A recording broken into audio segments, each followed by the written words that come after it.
And it looks Is like there we are any live. feedback with me and Representative Bickford? Just want to let you know. Nope, seems okay. Okay. All right. Well, welcome everybody. We are now live. We're going to get started. The Committee on Taxation this morning for work sessions on 5 bills.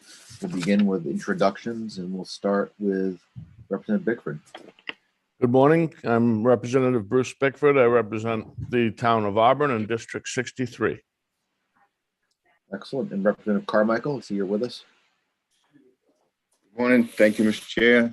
I'm Representative Mickey Carmichael from House District 137. I represent 22 communities in Hancock, Washington, and Penobscot counties. And I think Representative Collins and Gramlich are not with us at the moment. We'll now go to Representative Hanley. Thank you, Senator. Good morning, everyone. I'm Jeff Hanley. I represent District 87, which are the towns of Pittston, Alna, Wiscasset, and Minden. And Representative Stetkes. Good morning, all. I am Joel Stetkes. I serve the great people of District 105, which is the towns of Canaan, Palmyra, St. Albans, Heartland, Ripley, and Cambridge. Representative Matlack. Good morning. I'm Ann Matlack. I represent House District 92, which includes the communities of Cushing, Thomaston, South Thomaston, St. George, Matinicus, Creehaven, and the Muscle Ridge Islands. Excellent. And Representative Perry. Good morning. Thank you, Mr. Chair. My name's Joe Perry. I represent part of Orono and part of Bangor in the main house. And Representative Sachs. Thank you, Mr. Chair. Good morning, everyone. My name is Melanie Sachs. I'm proud to represent House District 48, which is Freeport and part of Pownell. And Representative Terry. Good morning. I'm Mo Terry. I represent District 26, the west side of Gorham, and I serve as House Chair of this committee. Welcome, everyone. Excellent. And I'm Senator Ben Chipman. I serve as Senate Chair of the committee. I represent Senate District 27, which is part of the city of Portland. We also have with us Lena Braun, our committee clerk, as well as Julie Jones, our committee analyst. This morning, we're going to take things a little bit out of order than the way they're listed on our schedule. We'll first be taking up LD 1156, followed by LD 428, LD 1986, LD 1987, and we'll finish out with LD 1195. So with that, anything from you, Representative Terry, before we start? No, let's get started. All right, so we'll now open up the work session on LD 1156. This is an act to reduce errors in employment tax increment finance and benefits, sponsored by Representative Arata. And we'll let our analyst Julie Jones go through the analysis on this bill and begin discussion. Okay, thank you. I will bring up the chart.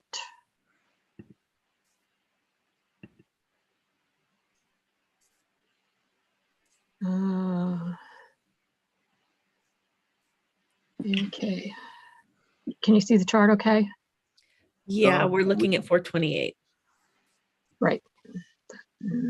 First of all, 1156 is Representative Arata's bill, a carryover bill from last session, an act to reduce errors in employment tax increment financing benefits. What the bill proposed to do is to change the... Excuse me, Julie, I'm seeing 1195. Yeah, could you scroll down to 1156? Sorry. There we are. I went too fast. Yeah, You have 1156 now? Yes, we do. Sorry about that. I saw the 11 and I guess I thought I had the right one. The original bill proposes to base benefits under ETIF based on gross wages of qualified employees rather than the current law formula, which bases the reimbursement to employers based on the income tax withholding that they submit for those qualified employees. A group of the sponsor has been working with a group of people, and there is a proposed amendment which has been emailed to you. And for those not in the email loop, it has been posted online in the Taxation Committee Materials website page. And I can bring it up for you if you if that would be helpful for you. What the amendment proposes to do is to simplify the calculation based upon gross wages. And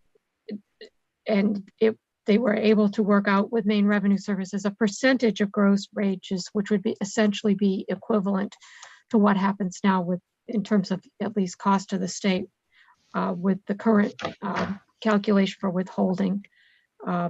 So what the amendment provides is a reimbursement, which is 4.25% of the total incremental gross wages. Maine Revenue Services has, at the last work session, you received a proposal with that language, which was crafted by DECD. Maine Revenue Services had some technical issues and wanted some time to look at that amendment. They have done so and provided us what I think are pretty much technical revisions to the DECD amendment this morning. I can also have that available to bring up. That's probably the more relevant one to look at if you want to have one on the screen. It follows the same plan as having the reimbursement to employers based on gross wages rather than on withholding, but it has refinements in the language. You have a Representative Arata here with you, who I sure would like to speak to her amendment. Could we have that up on the screen, that amendment? Yes. Yeah, if you could put the amendment up, and Representative Terry, go ahead. Yeah, I was going to ask for the amendment, and then whomever from MRS to talk about those technical revisions as we go through that. I'm not sure who from MRS would like to come over. There's several folks in the attendee list. Looks like Mr. D'Alessandro would like to come in. Yeah, why don't we bring Thank over you. Mr. D'Alessandro, and while Julie's bringing the amendment up, we can speak with him. Great.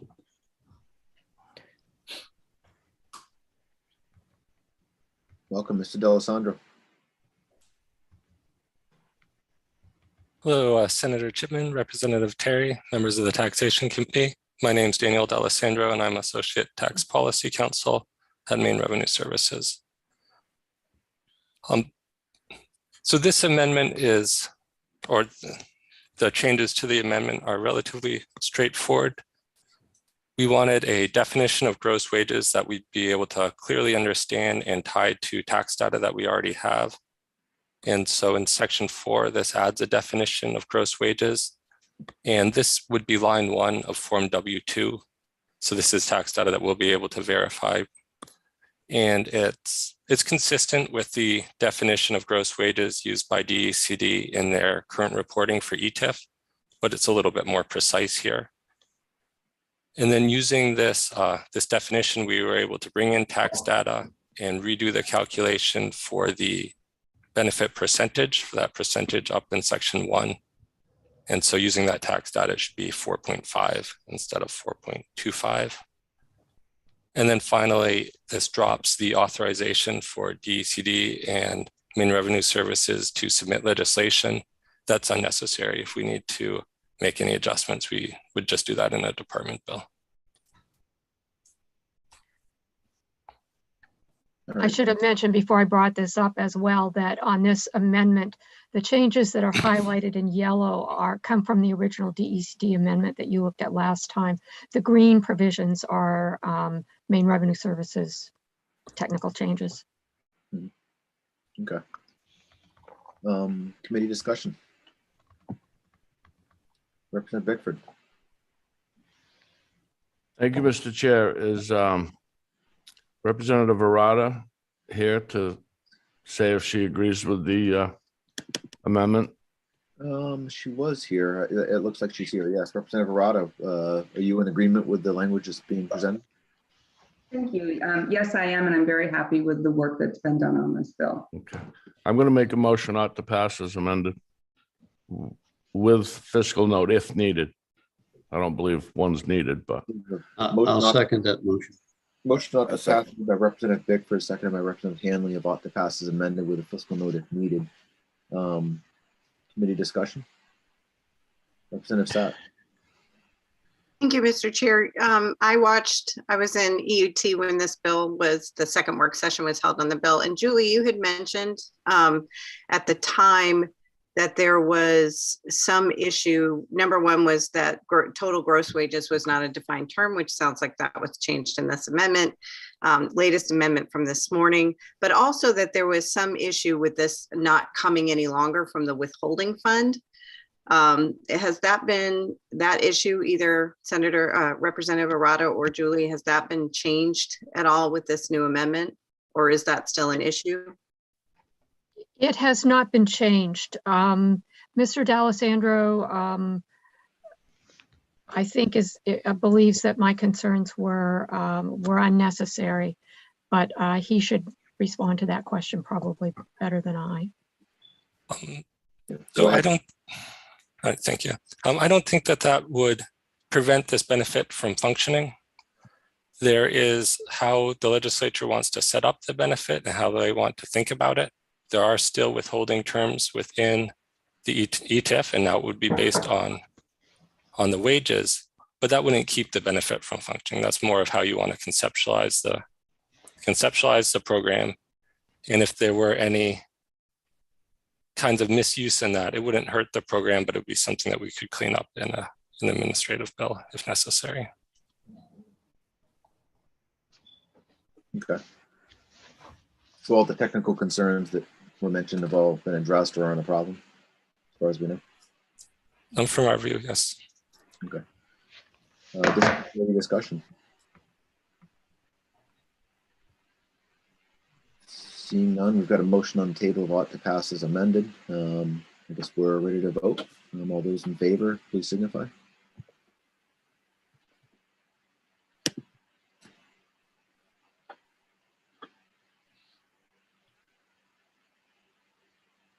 Thank you. Unanimous. Unanimous of all members present. So we'll now close the work session on LD 1156, and we will go into work session on LD 428. This is an act to prevent tax haven abuse. And we'll hand things over to you, Julie.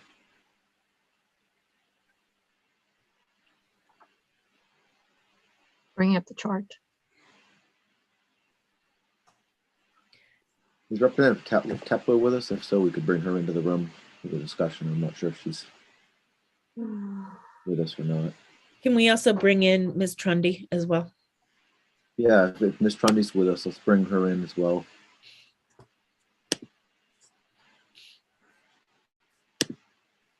Let's see.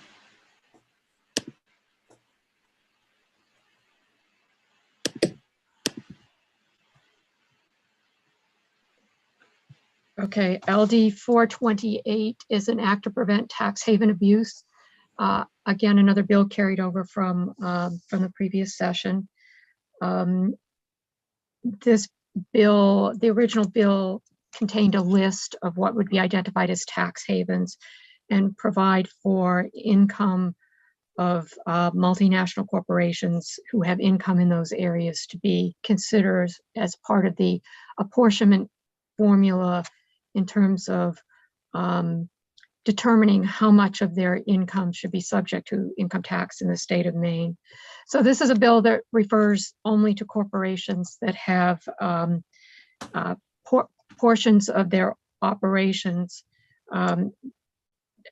in jurisdictions that are outside of the United States. What the sponsor has been working on an amendment, and the amendment, which I can bring up for you in a minute, hopefully, replaces the bill with a resolve directing Maine Revenue Services to study the issue of identifying ways of apportionment of multinational corporation income to the state of Maine. So the Maine can determine what percentage of that should be taxed in the state of Maine. There are varieties of doing so, and the bill, the amendment proposes, would require Maine Revenue Services to look at those options and report back to the Taxation Committee I didn't put down the date, but report back by next session, I assume, with regard to, and include drafted legislation that would permit a change to a worldwide combined reporting system, which is one of the systems. Turn it back to you and whoever you want to go next, and let me know if you want me to bring up that amendment. Yeah, it looks like sponsors with us. Maybe we can hear from the sponsor with any additional information you want to provide. Representative Tepler, welcome. Thank you very much, Mr. Chair. I appreciate the opportunity to speak. What I am interested in doing here is preparing us for potential coming federal legislation that will move corporate tax to worldwide reporting. We cannot, without MRS's assistance, design legislation to create this kind of system. So we need them to do some work. I understand that Ms. Trundy will explain that MRS can't write legislative language, and I accept that and would be open to an additional amendment to the amendment that would have them do the work of explaining how we should write that legislative language rather than asking them to actually write it, which I understand is not in their bailiwick. But this is something that has been talked about for quite a while, and it is extremely complicated to get right, to move from the current system that we have, which includes GILTI, to a system which is called worldwide reporting. Someone suggested to me that this may actually result in less tax for some corporations, and I am not opposed to that or concerned about that. What I'm concerned about is folks who are essentially hiding profits and keeping them from Maine's view. So that is the concern here. However, this does not actually enact any form of tax. It simply requests that MRS helps to design a system, and in the next legislature, you all will determine if it's appropriate to either conform to federal law with a Maine version of that, or it is not appropriate. Okay, thank you for that, Representative Tepler. Committee discussion, Representative Bickford. Thank you, Mr. Chair. My concern, a couple concerns. One is the federal government is looking at adjusting GILTI. They're not looking at worldwide reporting. And the second question I have is with MRS, how many new employees is it going to take to analyze international trade, international reporting? We may not have people in MRS that have the capability of doing that right now. And if they're not, then they're going to have to hire people. This is going to be an extreme cost to the state to look at something that won't even conform to the federal government. So I'd like that answered by MRS if I can. Is there someone here from MRS who can respond to a question for Representative Bickford? So if Mr. D'Alessandro is still here, I don't know if he can respond to that. Or perhaps Ms. Trundy. Yeah, Ms. Trundy. So I think that what the proposal is on the table with this amendment is to charge Maine Revenue Services with studying the topic and reporting back to the committee next legislature. That can be accomplished within existing resources. I think at that point we would also give the committee some indication of what additional resources would be required by any approaches considered in what we report back. Okay. Can I follow up, Mr. Chair? Sure, go ahead. Thanks. So, Ms. Trundy, my other question would be, if the federal government is not looking at worldwide reporting, what would this do with us? Would this make us non-conforming to the federal government? And if so, what would Maine Revenue Services need to analyze these companies that, because normally you do everything off the federal reports. Is that correct? That is correct. Generally, we like to be in conformity with the federal government.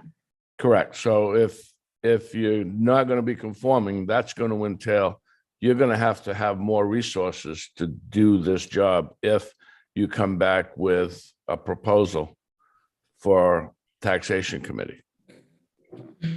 Yes. So Okay. what I guess how I would like to, I want to pivot a little bit. Part of the issue that Maine Revenue Services is raising about the amendment is about the language that specifically requires Maine Revenue Services to come back with very specific language related to very specific recommendations. And to us, that seemed unusual to start with, that we hadn't encountered an instance which the legislature had charged us with actually coming back with legislative language before. But I think the other concern about very specific legislative language being dictated by the current bill is that it doesn't leave any room for consideration of anything else, which may include movement that the federal government makes in this issue area over the course of the next 9 months. Thank you. Mr. Chair. Yeah, go ahead, Representative Bickford. Okay, I would just like, Representative Terry can go ahead first, but after that, I'd like to ask Linda Caprara some questions if we can bring her on. Go ahead, Representative Terry. Thank you. Okay, thanks. Thanks very much. Ms. Trundy. Yes. Sorry, I lost my train of thought there for a second.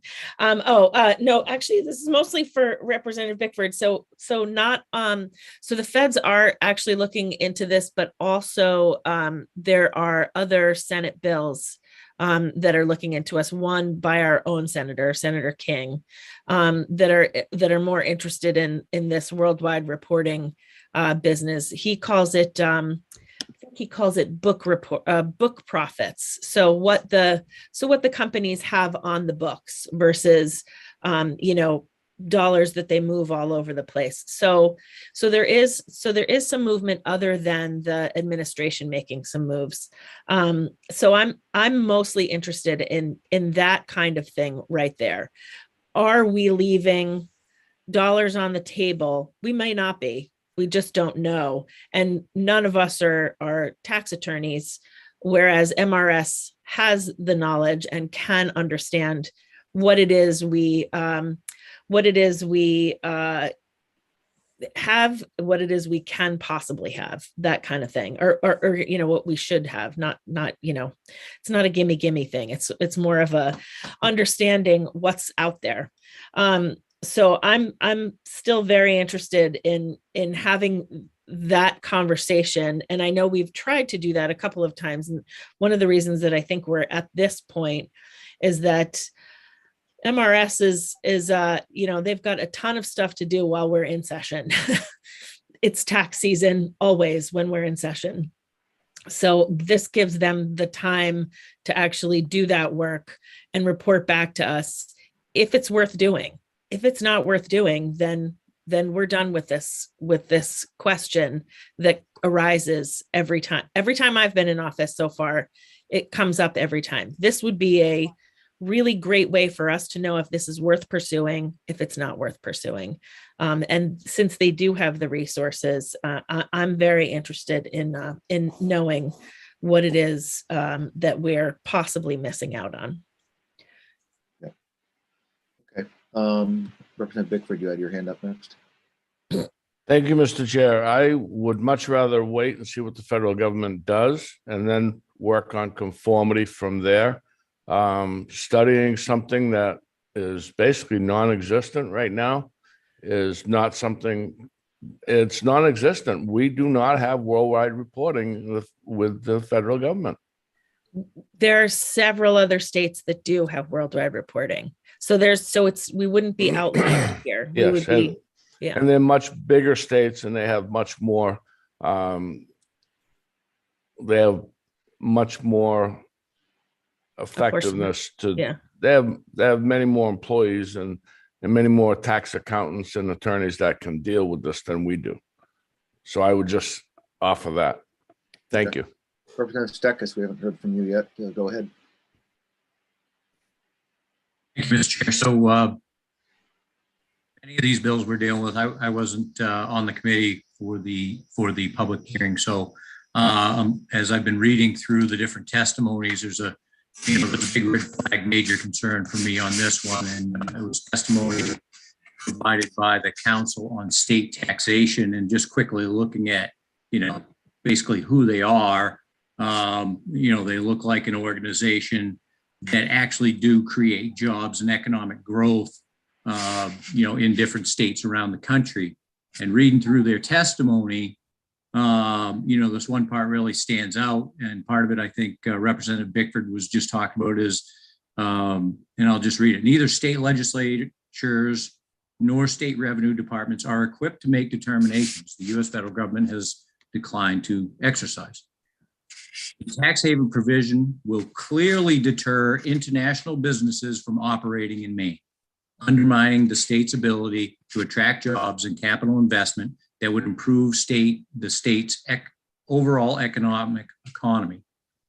To date, only Montana maintains a blacklist approach to the inclusion of foreign income in the corporate income tax base, as similarly contemplated in this bill. So a couple of different red flags there. Number one, in the conversation I just heard, I heard that there's actually, I guess there's more than one state where this testimony says there's only one state. So we wouldn't be an outlier, but regardless of whether an outlier or not, I mean, I've seen, for the 8 years I've been here, this legislature has not been afraid of being an outlier, that's for sure.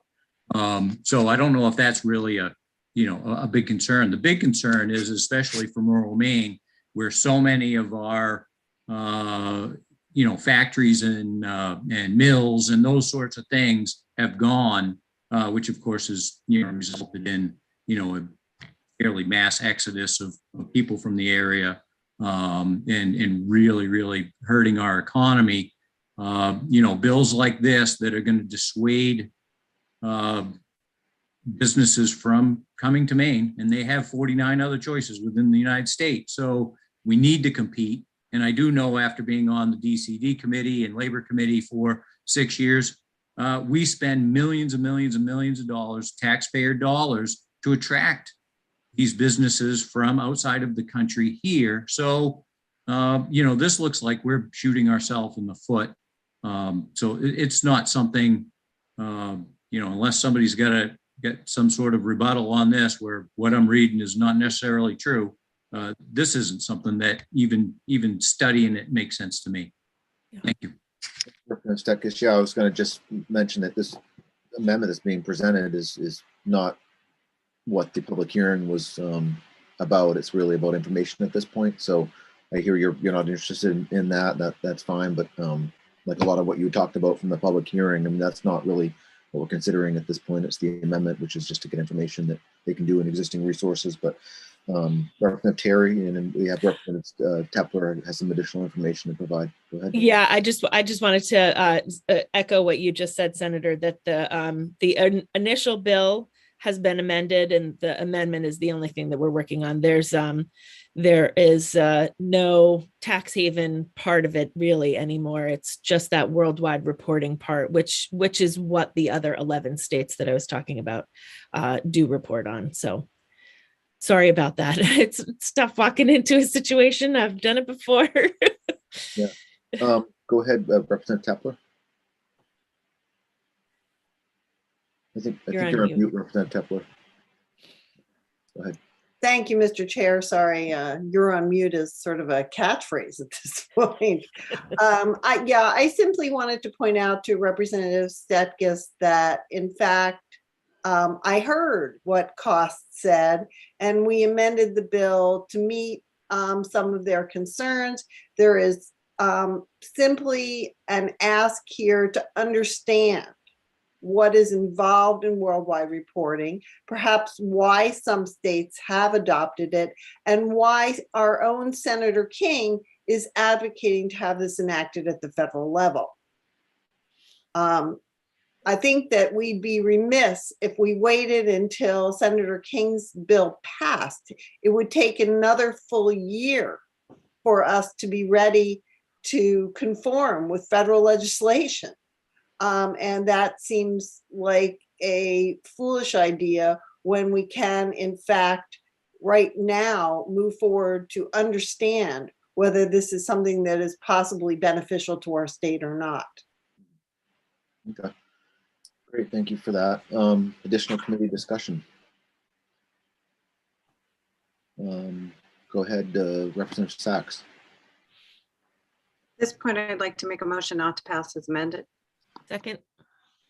So we have a motion by Representative Sachs of ought to pass as amended, seconded by Representative Terry, and that's, I assume, using the language that's been presented today. Correct. No, the amendment that has been offered by Representative Tepler, and Right. she can clarify, but my understanding is there were several amendments, and the latest one should be used. Okay, excellent. Thank you for that. So we have a motion on the table. It's been made and seconded. Committee discussion. Representative Bickford, I believe you're next. Thank you, Mr. Chair. I just want to add that if Senator King has a bill in and it does pass and we conform, there's no need to do any study because we will be taking the information as we do now off from the federal returns. So the study is worthless if the federal government does adopt Senator King's proposal and we conform to it. Ms. Trundy, go ahead. This is just a question for clarification, but is the amendment that is being proposed, is that removing the specificity that MRS would be required to come back with language? I see nodding from Representative Tepler. Okay, thank you very much. Okay, go ahead, Representative Tepler. I think you had your hand up next.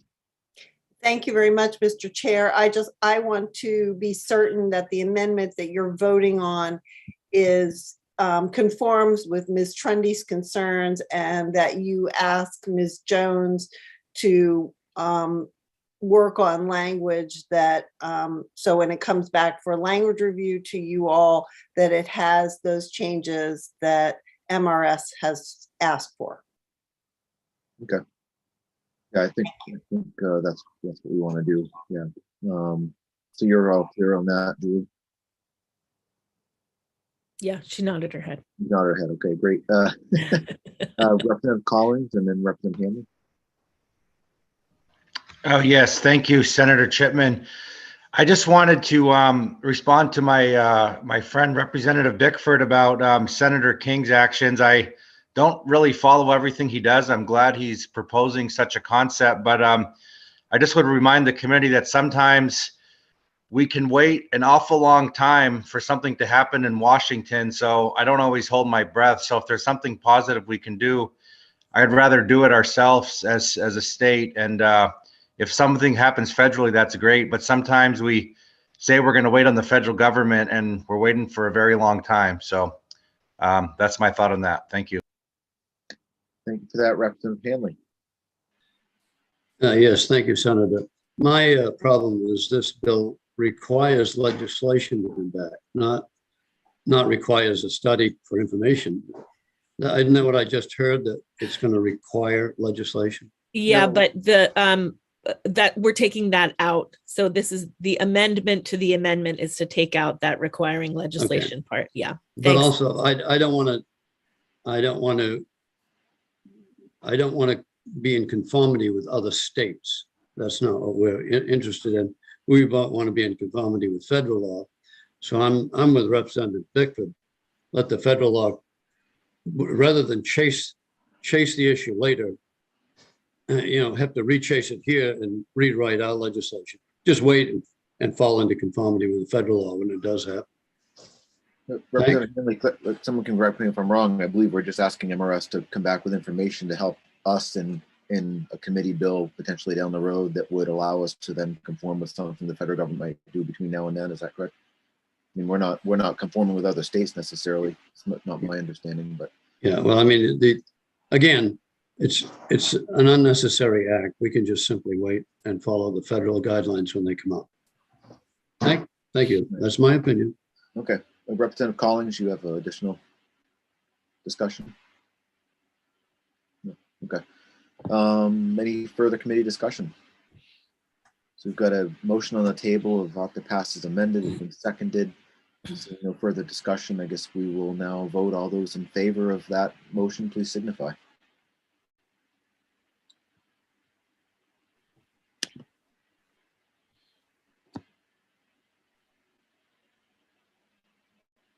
Can you read that, Lena? Yes. There we go. All good. Thank you. All those opposed?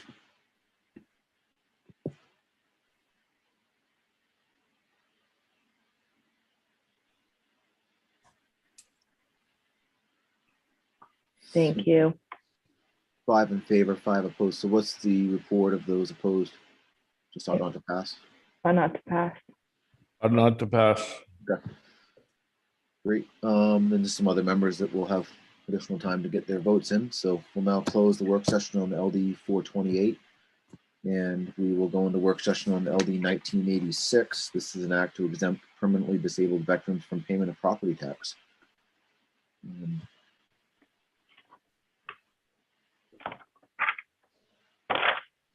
Julie, bring up the chart on this bill.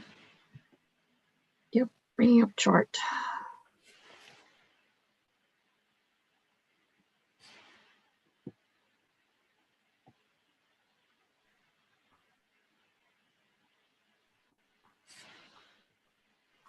LD 1986 is an act to exempt permanently disabled veterans from payment of property tax. There are in current law essentially 2 provisions relating to property tax exemptions for disabled veterans. Under current law, it's an exemption from property taxes in the veteran's place of residence, which means the municipality that they live in, that they maintain their residence in. The amount of the exemption is up to $6,000 of the just value of the property. In order to qualify, they have to have served during, well, under one provision, they have to have served during a federally recognized war period, receiving any form of compensation from the United States government for total disability, and it has to be service connected or non-service connected as a veteran. There's also another provision in the exemption statute that provides that a disabled veteran, it's worded a little bit differently, but I think the basic difference is that it does not need to be a veteran who has served during a federally recognized war period. The veteran still has to have incurred or aggravated during active service in the line of duty the disability and be receiving a United States pension or compensation for total service-connected disability. The bill would provide a different form of exemption, and it would also apply to property in the place of the veteran's residence. I should also clarify that that doesn't necessarily mean that it only applies, for instance, to the homestead of the veteran. If a veteran lives in a municipality, perhaps they're in an apartment, but they own a camp on the lake in the same town, they could get the exemption with regard to the camp. They wouldn't be paying any for their residence where they live, but they do have property in the town where they live, and it would apply to property other than residences. The bill would provide a property tax exemption of up 100% as opposed to the current one, which is maximum of $600 of value. And the veteran has to be totally or permanently disabled by injury or disease incurred or aggravated during active military service in the line of duty and be receiving United States pension for total service-connected disability. And just a reminder that the Maine Constitution requires the state to reimburse municipalities for 50% of the, at least 50% of the revenue lost as a result of newly enacted exemptions. And I believe that Representative Roche, who's the sponsor, is attending, and they want to speak to you. There were a number of questions asked at the public hearing, which was last week, with regard to veterans' disability. And I also asked for someone from the Bureau of Veteran Services to be able to be here to perhaps be able to respond if you had questions with regard to veterans' disability and how those issues are determined. And I believe Mr. Lacey is here for Maine Revenue Services. He's the director of the Property Tax Exemption Division and can speak to property tax exemption issues. Okay, great. Thank you, Julie. Representative Terry. I'm not sure who's here from Veteran Services, but if we can have them come over. Yes, I can look now. You know, Lena? Oh, maybe they're not here. Then, oh, perhaps it's Stephen Lanning. Yes, perfect. Come on over.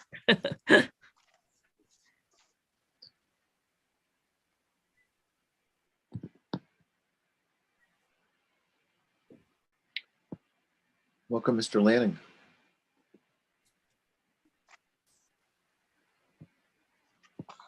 Good morning. Hi. You're with Veteran Services? Yes, sir. Great. Do you have any anything you'd like to say about this bill or additional information that for us? That, So we received a couple statistics. The number of 100% rated veterans, and the VA doesn't differentiate between 100% and 100% permanent and total. We've asked for that number and we're still waiting a response from the VA. However, there are 4,772 veterans receiving compensation at the 100% mark. And that's as of 2020. Those numbers were provided by the Togus Regional Office. Statistics available online are as of 2019, and that shows that Maine has 4,317 as of 2019. And again, they don't differentiate between 100% and 100% permanent and total. Mm-hmm. And are these, is this a service-connected disability, or is this just disability in general, like that could have been received through something other than the service? These are service-connected disabilities, sir. Connected, and that's what we'd be doing when this bill is your understanding would just be providing the property tax 100% property tax relief for those that are service-connected. For those that are 100% service-connected, so it could be up to. As of 2020, it could be up to 4,772. However, that's not every veteran 100% is rated permanent and total. So you'd have to take that in consideration that not all 4,772 of these veterans would receive this benefit. So it'd be that something less than that number is what we'd be talking about. That is correct, sir. Excellent. Representative Terry, did you have anything else? I did. Thank you very much, Mr. Lanning. Thank you for being here. My question that I had asked in the public hearing and was hoping to hear about was the difference between, let's say, 80 or 90% disabled and 100% disabled. I understand what 100 disabled, what the benefits are for that. What I don't understand is the between 80 and 90%. Are those folks still able to work in some capacity? That is correct. And even veterans that are rated 100% permanent total, depending on what their disability is, are able to work. It's different than Social Security. A veteran that's rated at 100% permanent total would be able to function fully in the workplace. One stipulation would would be veterans that are rated 100% permanent total for mental health. because that disability rating is based off of total and social and occupational impairment. Okay. Okay, that's very helpful. Thank you. And the financial difference between 180 and 90 for a veteran is roughly $1,200 to $1,400, depending on the number of dependents they have. Okay, thank you. Go ahead, Representative Bickford. Thank you, Mr. Chair. I wanted to ask that same question as Representative Terry did, and I'm glad that we got that cleared up. The other question I had is, with this bill, I don't see any means testing on it. You can have a veteran, and I know one that's very close to me, that would not have a problem paying his property taxes at all because of the income he has. And he's 100% permanent, totally disabled. So if there's means testing on this, I could probably support it. But we're looking at, we're talking about a $12 to $15 million cost, and the state cost would be, $7 or $8 million to reimburse municipalities by 50%. I'm just not sure. We're already giving them a $6,000 break or a $600 break on their property taxes, or $6,000 off their value. So I'm not going to be in favor of this unless we have some means testing on it. Maybe 150% of poverty or something like that. If we don't have that, I'm not going to be able to support it. Okay, thank you for that. Can someone speak to that? What are your thoughts, Mr. Lanning or Representative Roach, on the comments from Representative Bickford? Any response? Go ahead, Representative Roach. I didn't know if I could just speak. Sorry, I was waiting with my hand up there. First of all, I'd like the clarification on Mr. Lanning's, because the numbers I have show, while those numbers might be true about the 100% disabled to 4,700, not all those own property that would be affected by this. So it was down to 2750, I think, had actual property, and the numbers that Representative Bickford brought up, I had it more in the $3 to $4 million range that I did the $12 million range that this would have effect on, and that's what I had. If I'm wrong on those numbers, I've done them. I thought I did the research and I thought that's what I had, but that's just clarification on all that. Perhaps Mr. Lacy might be able to shed some light on that. Yeah, Mr. Lacy, are you with us?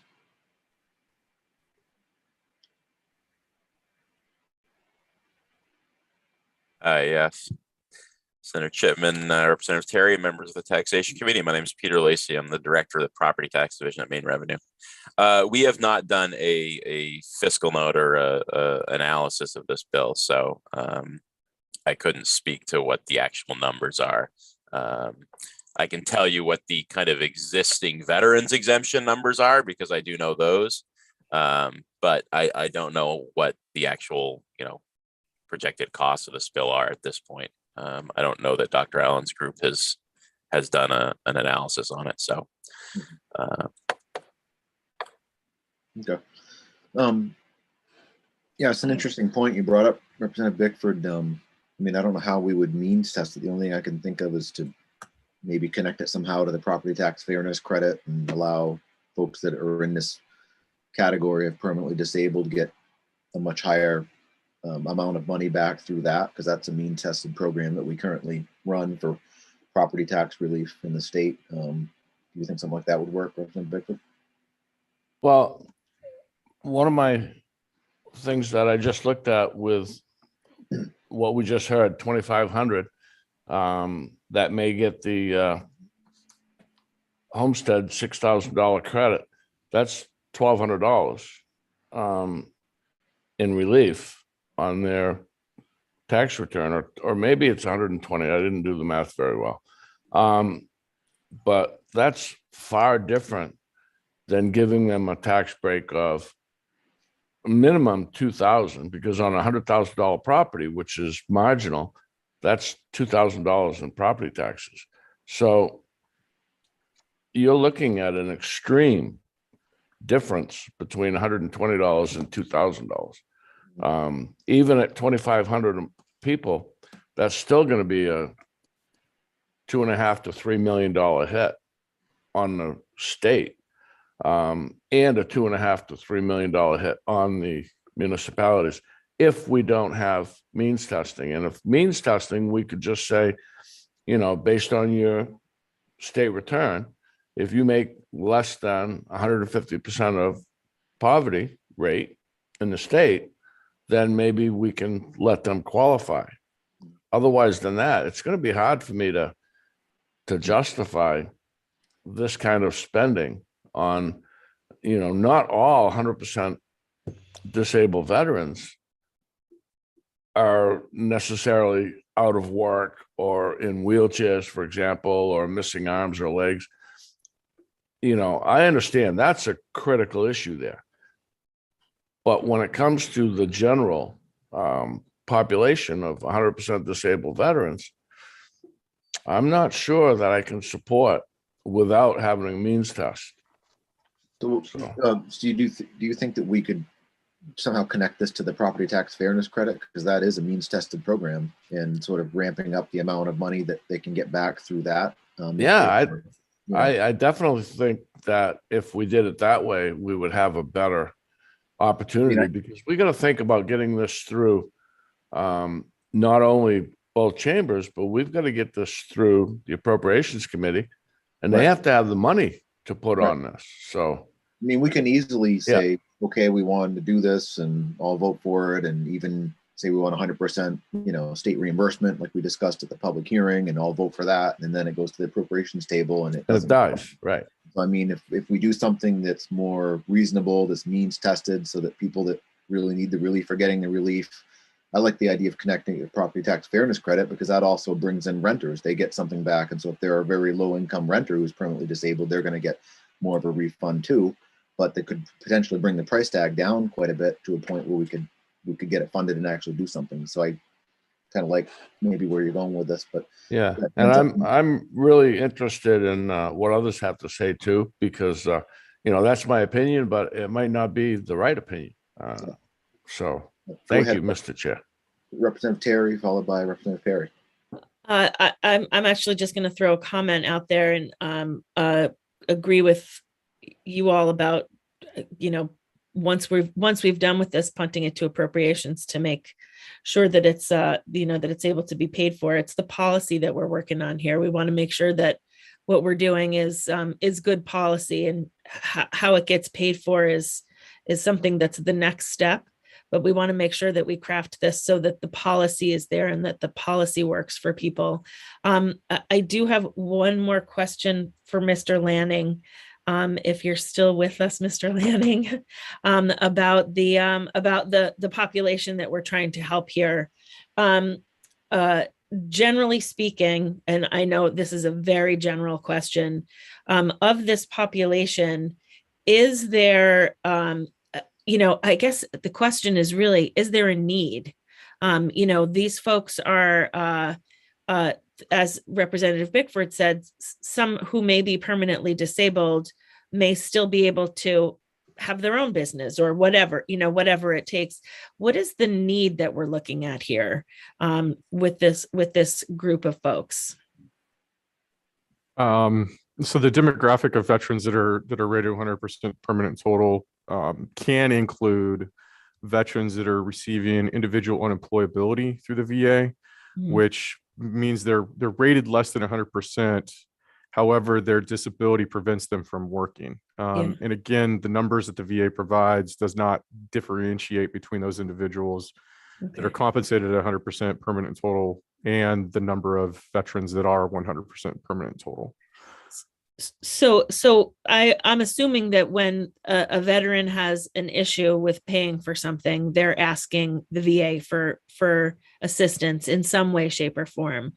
Do you folks get, and this may be out of your wheelhouse, I'm not sure, do you folks get calls from these people that are in this population that are looking for assistance, that need a hand in making sure that this happened, that they get some sort of help with it? Or is this that I'll stop there. If there's a need for, if folks are calling with a need for help with their property taxes. I wouldn't be able to provide any specific circumstances where a veteran had called specifically about property tax. We do have veterans that are 100% permanent total, they're homeless. We do have veterans that are 100% permanent total that apply for VFAP, the $2,000 annually to help with emergency funds. But I wouldn't be able to provide any specific circumstance where somebody had called about property tax. Okay, thank you. Go ahead, Representative Perry. Thank you, Mr. Chairman. You actually kind of took the words right out of my mouth a few minutes ago. That's what I was wondering, if we went down the means testing road, that the property tax fairness credit already exists. If my memory serves me correctly, I believe the reimbursement is 50% of your taxes over 4%, 100% over 8%. So we effectively have a 6% income cap on property taxes for everyone in the state of Maine, but that does bring in renters, and maybe talking about 100% at 4% or some other mechanism for 100% disabled might serve all the purposes of directing need and not reinventing the wheel. So I mean, if that's a direction the committee wants to go into, I think it might be a good idea. Yeah, I don't know if Dr. Allen's with us. Maybe we could ask him about the property tax fairness credit. He's in the Mr. Lacey could probably answer that. Mr. Lacey, could you come back on? So how could we do something like this in connection with the property tax fairness credit, so that there's some means testing? Do you have any thoughts on that? I would love to help. Unfortunately, despite the name, the property tax fairness credit is actually administered by income tax. So I would not like to dip my toes in that area, because I'm sure I'll get it wrong. So if I don't know if Daniel, Mr. D'Alessandro is still here, but he might be it doesn't look better like suited. I don't see him in the attendee room, but I know Dr. Allen is there. I don't know if he's available. He might be as well, a better choice. Over and discuss that briefly with us if he's available. Maybe you could promote him, Dr. Allen, and we'll go to Representative Hanley next. Yes, thank you. I'd like to hear what Dr. Allen has to say, but I do think that if the property tax fairness credit will help be the formula to do this, because I do like the idea of a means test. Yeah. And I come from a family of 7 brothers. We're all veterans, and we're a Gold Star family. So I'm definitely in the veterans camp on this issue, but there are some people that, if they truly don't need this assistance, there should be a way to know that and make sure the people who really do need it do get it. But I think Dr. Allen maybe can help us understand that. Yeah, he's not responding maybe to come over as panelists. I don't know if have you promoted him, Elena? I have. He may be tied up with something else, but yeah, I totally agree with some of the comments that have been made. I mean, if there's some way to tie this to the property tax fairness credit, get the fiscal note down and get something that we can get off the appropriations table and actually help people that need it. I mean, I don't know how many people who are permanently disabled are well off or wealthy, but if there are some that don't need it, and we can provide more relief to people that do. Important thing, I guess, is for me is making sure we actually get something passed. And if it has a $15 million fiscal note and it sits on the table and it doesn't pass, then nothing happens. So, Representative Terry. I would just thank you, Mr. Chair. I would like to hear what Representative Roche has to say about changing this to a means, not changing this, but adding the means test to it. Go ahead, Representative Roche. Thank you. I'm fine with that. I have no problem. I think we're going to find that not many of these are on that scale that Representative Bickford talked about, where they're, as we saw in our testimony from some of those guys. My fear is in this whole thing, and the whole reason for me bringing it forward is, as we heard from the Vietnam vet, he's ready. I think if it goes up too much more, he's going to lose this one home he has. And we're going to, you know, as we fight as a state right now with this homeless and housing situation, I don't want to add to it, and especially not with a group of people that have done much more than I have to help this country. And that's my strongest feeling on that, is that, you know, I don't mind the means test in any way whatsoever. I will tell you that. If that's the answer to the question, I guess I'll stop there. And Representative Roach, if we did connect it to the property tax fairness credit, there is a way that renters can get something from that. Not as much as property owners, it's a different formula, but renters do get some relief from that. So if someone's permanently disabled and they're a renter, and I'm sure there's plenty that are renters, by tying it to that, they could potentially get, you know, more money back than they could otherwise if we had to go through that credit. So do you think that would make sense too? So we're helping low-income permanently disabled renters? Yeah, absolutely. I mean, if we can help more of them, great. You know, I'm for whatever we can do to help these guys out. Yeah, because rents are going through the roof all across the state. So, Representative Perry. Thank you, Mr. Chairman. The fellow who testified, I believe he said his pension was around $3,300 a month, or let's call it 40 grand a year. Under the current property tax fairness credit, if he was capped at 6%, that'd be $2,400. If maybe we went 100% at the 4% threshold, that'd drop it to $1,600. That'd be $800 additional benefit, and that would also be available to renters.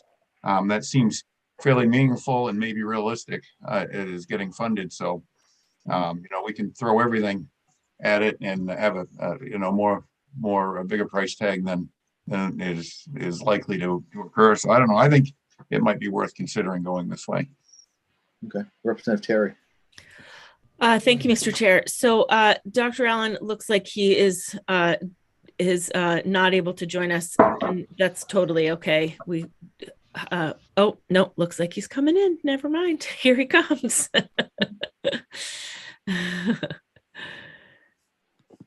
So his hands up. Okay, he's coming over now. Yeah, there we go. So I can fill him in. Yeah. Dr. Allen, welcome.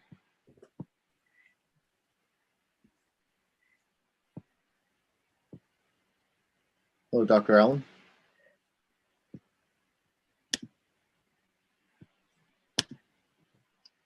Welcome, Dr. Allen. Thank you. That is quite a delay. I know you're probably busy with a million things. We're talking about LD 1986. It's a bill to exempt permanently disabled veterans from payment of property tax, and there's been some discussion here about how we could maybe means test that and potentially tying that to the property tax fairness credit and providing an additional amount of refund people can get from that if they're permanently disabled. And we wanted to hear some thoughts, if you have any thoughts on how that might work. Sure. So just to remind you, in the last budget for the 2021 tax year, the year that people are now filing for, the legislature increased the maximum benefit that all people eligible for the property tax fairness credit could receive. And that was a temporary one-year change. But starting in 2022, the tax to income percentage declined from 5% to 4%. So we're currently at, you have to have, your property tax needs to be more than 4% of your income, and you get 100% of that amount above 4%. And then the governor, as you know, in the current budget is proposing to make the higher maximum benefits permanent. So we've done quite a bit there. Are you looking to maybe have some sort of additional benefit or aspect of the property tax fairness credit that's targeted towards disabled veterans? Yeah, Representative Perry was suggesting sort of cutting that percentage in half, essentially. So you're saying it's going to be going to 4%, and if we were to go, say, maybe to 2% for permanently disabled veterans, so essentially they could get up to twice as much as someone that's not permanently disabled could get from the credit, whether they pay property taxes or rent. They'd be able to get much more of a benefit. Twice the amount is kind of what I'm thinking, maybe going to 2% for them. And then there's still the means testing that goes on with property tax fairness credit. So it's based on people that need it. And if they're wealthy, and don't qualify, then they don't qualify. But getting something that would have a lower fiscal note than this bill might have, which we think might be around $15 million as it's currently written, and something we can get off the appropriations table and potentially get funded in place. So if we did say the 2% threshold for permanently disabled, would that be something that could be administered without a lot of difficulty? Have to talk to the income tax division. I mean, I think we're not talking about a large group of taxpayers. We think about something less than 4,700. We heard there's about 4,700 that are permanently disabled, but there's some differentiation that might bring it down to something less than that. So it'd be less than 4,700 people. Yeah, we may have to think about doing something with the maximum benefit too, for that group. If we're going to lower the threshold, then, in some cases, they may already be at the maximum benefit, and lowering the threshold isn't going to do anything for them if we don't make some changes there too. We've got several hands up and we can certainly keep discussing it, but I guess what I'm wondering if it might make sense to have maybe the sponsor work with you and perhaps Representative Bickford or others from the committee that are interested in the means testing to come up with some language that might work for us, since we don't have that right now, and give you some time to think about it in terms of how it would be administered. We don't have a lot of time, but we would want to, maybe take this up at our next work session and give a few days to work on the details. Representative Terry. So I just wanted to kind of get a good sense from everybody, if we're all on the same page that we like this idea of doing the means test and getting the nitty gritty of it, having Representative Roach and Dr. Allen or somebody from the income tax division put this together. But I think we're all on the same page that we want to get this done that way. So I think I'd like to make a motion ought to pass as amended with the means test, and then have it come when we come back for amendment review, make sure that we've got everybody in the room so we're all on the same page with that. Does that sound okay? And Representative Terry, would you, just in terms of what we'd like to do with property tax fairness credit, would you be okay with the language that would essentially allow them to get twice as much of a benefit as a non-permanently disabled? So it would be going down to the 2%. That's what it would be. Yeah, twice as much. Absolutely. I like 2% quite a bit. I think that's good. I think that's pretty great. Julie though does have a question before anybody seconds that. Yeah, go ahead, Julie. Thank you. Everybody's talking kind of fast and I was trying to take notes, and I'm asking for clarification on who is to do what. So essentially you're voting on to pass as amended, essentially on a concept amendment at this point. Who is to decide what goes into that language for you to review? Go ahead, Representative Terry. Representative Roach and Dr. Allen. And to bring that 100% disabled, permanent disabled veterans benefit down to 2% versus the 4% that it is for everybody else. For PTFC, so property tax fairness credit. Correct. Thank you. Used to provide twice as much as what the current allowable benefit is to non-permanently disabled residents for the permanently disabled. Right? And quite honestly, if this was 2 months ago, I would say go do the work and then come back to us. But we are on a time crunch, which is why I would like to get this part done now. Since we're all in agreement. Yeah. I'll second that. We have a motion by Representative Terry, seconded by Representative Bickford, and this language on the amendment will be worked out with Representative Roach and MRS to come back for language review. Go ahead, Julie. And do you want to set a date for when you want to have that back? I don't think we need to. I mean, they're going to work on language. I assume you'll be involved in that too. But when the amendment's ready, we'll do language review as a committee, as we typically do. Representative Terry. And let's give Dr. Allen maybe that time frame of what he's got for time, because I do know that at the time at MRS is challenging at the moment. Yeah. What are your thoughts, Dr. Allen, on time? Do you think we could have something maybe by next week? I think we're meeting on the 15th, if I'm not mistaken. Oh, I think we're going to need a little more time with that because we are busy fielding questions, and I think at some point you're going to get around to the governor's budget submission and issues of that. So maybe a couple of weeks. Okay. Also, do you have a sort of fiscal impact in mind? I think maybe it was Representative Terry mentioned 15 million was there was some number thrown out for the bill as it was originally written, and maybe I got the feeling you thought that was too high, and so. I think that was Representative Bickford, maybe. Okay.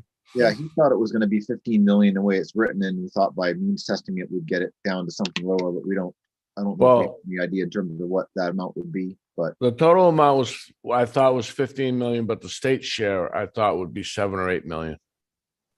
yeah, that's if the state reimbursed 50%. And some of us want to do 100%, but the bill as written without the 100% reimbursement would be the requirement of 50% reimbursement would be about 7 million. But I think we're all on the same page with using property tax fairness credit for means testing and providing twice the benefit of permanently disabled veterans that other people that aren't permanently disabled can get from that program. Julie, you have another question? A comment really, just to clarify, if you're talking about an amendment to the property tax fairness credit, there's no obligation of reimbursement. I mean, there's no cost to the municipality, so there's no need to reimburse them. It would be 100% state cost. Right. Go ahead, Representative Perry. Thank you. I was just kicking around some ideas. I don't want to confuse us. I just want to throw one idea that maybe Dr. Allen can think about and see if it makes any sense. But rather than dropping the threshold from 4% to 2%, so let me just run by two examples. The person with the $40,000 pension and a $2,000 property tax bill would be at $1,600. If we cut it in half, they'd be at $800. Person with the $40,000 income and a $4,000 property tax, it'd still be capped at the $1,600 at 4%.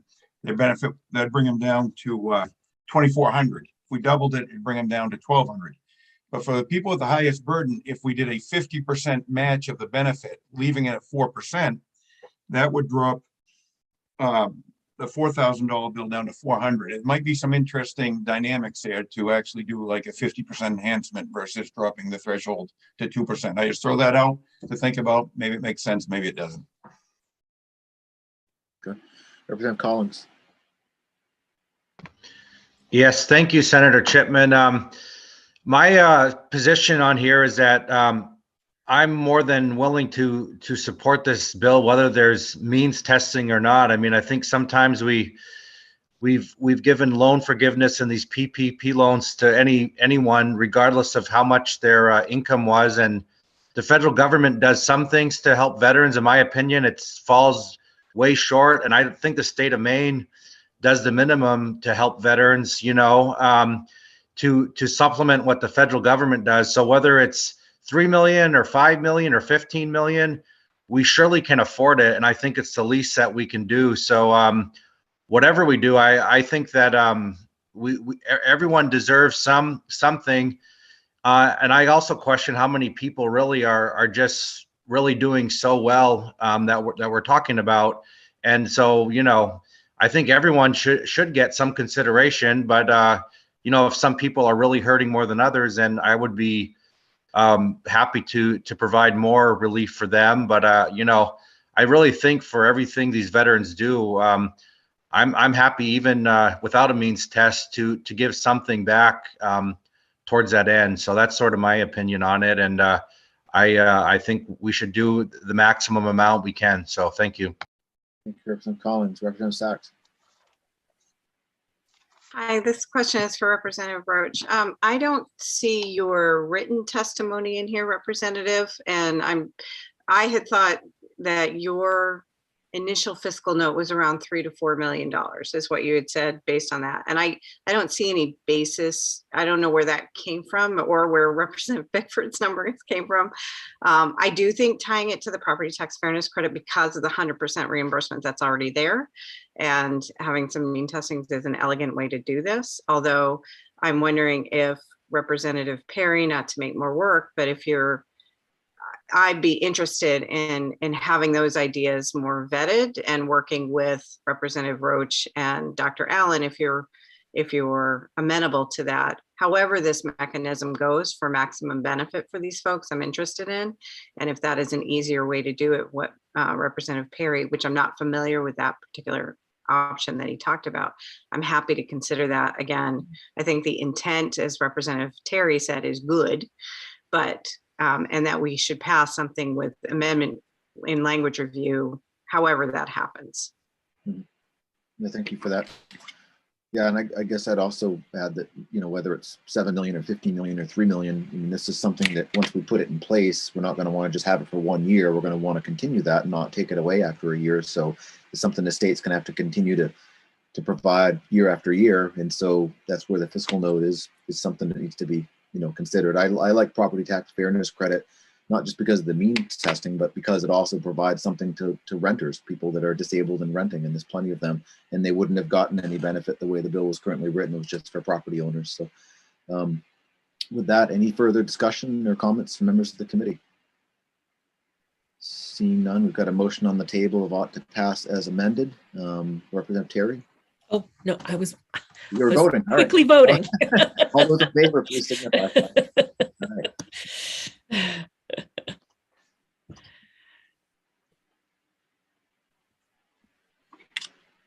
Thank you. It's unanimous of all members present.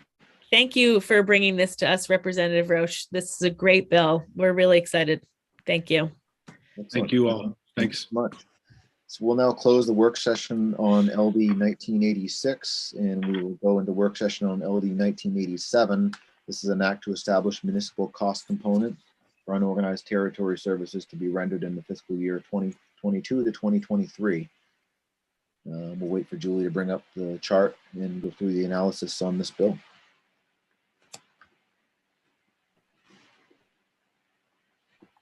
It's coming.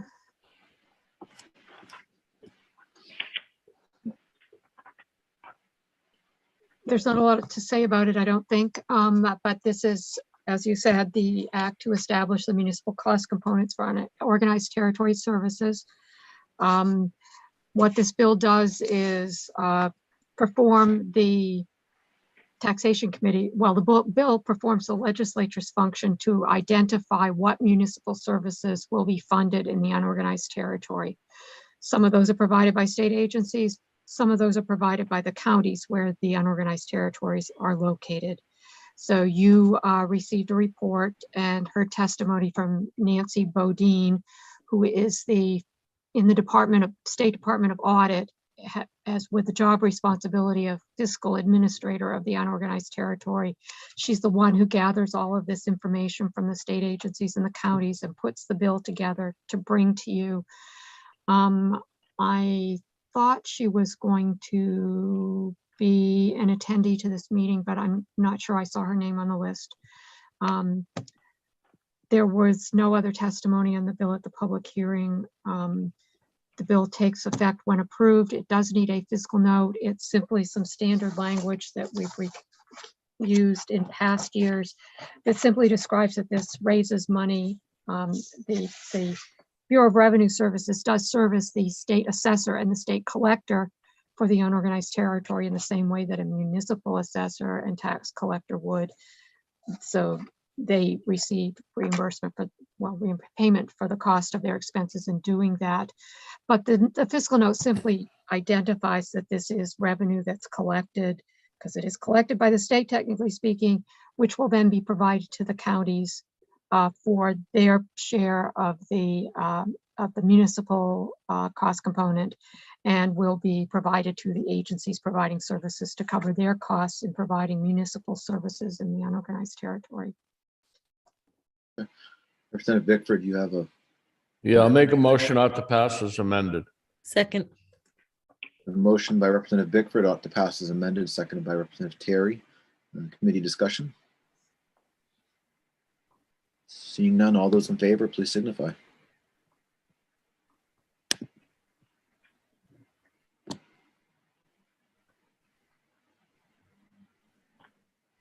couple members on that aren't voting. Representative Perry and Representative Gramlich, are you able to vote? I guess we'll have to, they're not present at the moment. So that appears to be unanimous of all members present. Hold 1 second. Can I just keep it up real quick? I just want to make sure I have everybody that's here. Just trying to see. She's gone. Thank you.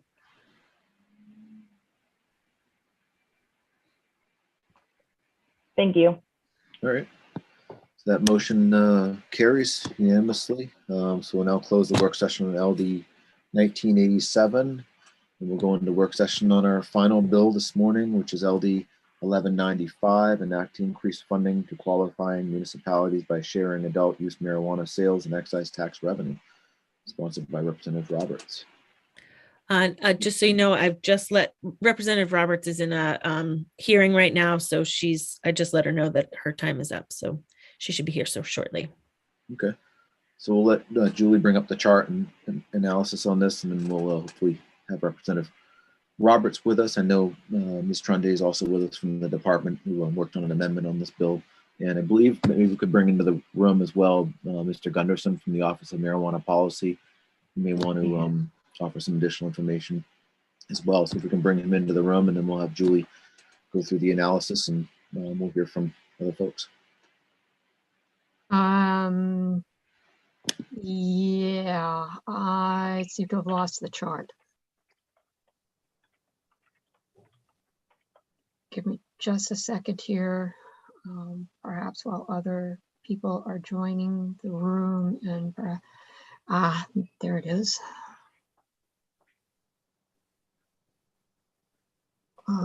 Okay, screen share.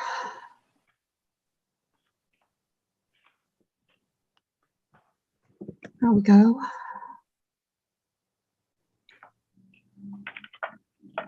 LD 1195 is another bill carried over from the last session. The original bill proposed to transfer 5% of sales tax and excise tax revenue from the sale of adult use marijuana to a fund to be used to distribute to municipalities that choose to opt into the sale of adult use marijuana in that municipality. The bill was actually reported out last session. There was a divided report, ought to pass as amended, 7, ought not to pass 6, but the House and the Senate could not agree on a version. So what they did was agree to send it back to the Taxation Committee last session, and then you voted to carry it over. The sponsor and others have been working on an amendment, and I have that amendment, which I can bring up also. The amendment would take out the provisions of the bill that would have provided for a transfer of money from sales and marijuana excise tax revenue to the current fund that exists, and instead would have it would have simply amended the language for that fund. Folder. You jumped around so much that my folders are all jumbled up here. It's called the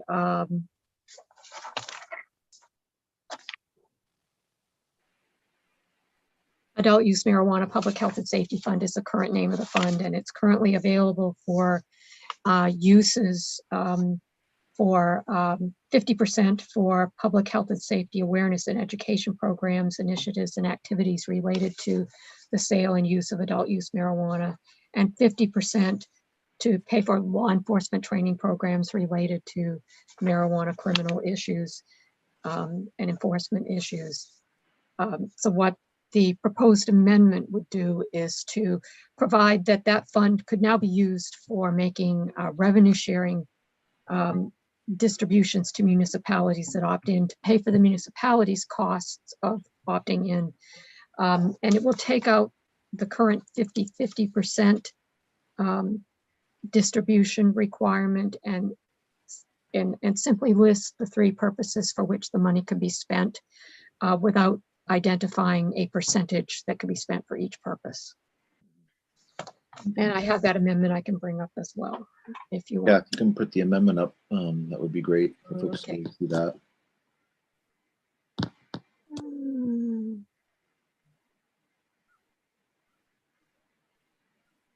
Chair, 1195 proposed amendment.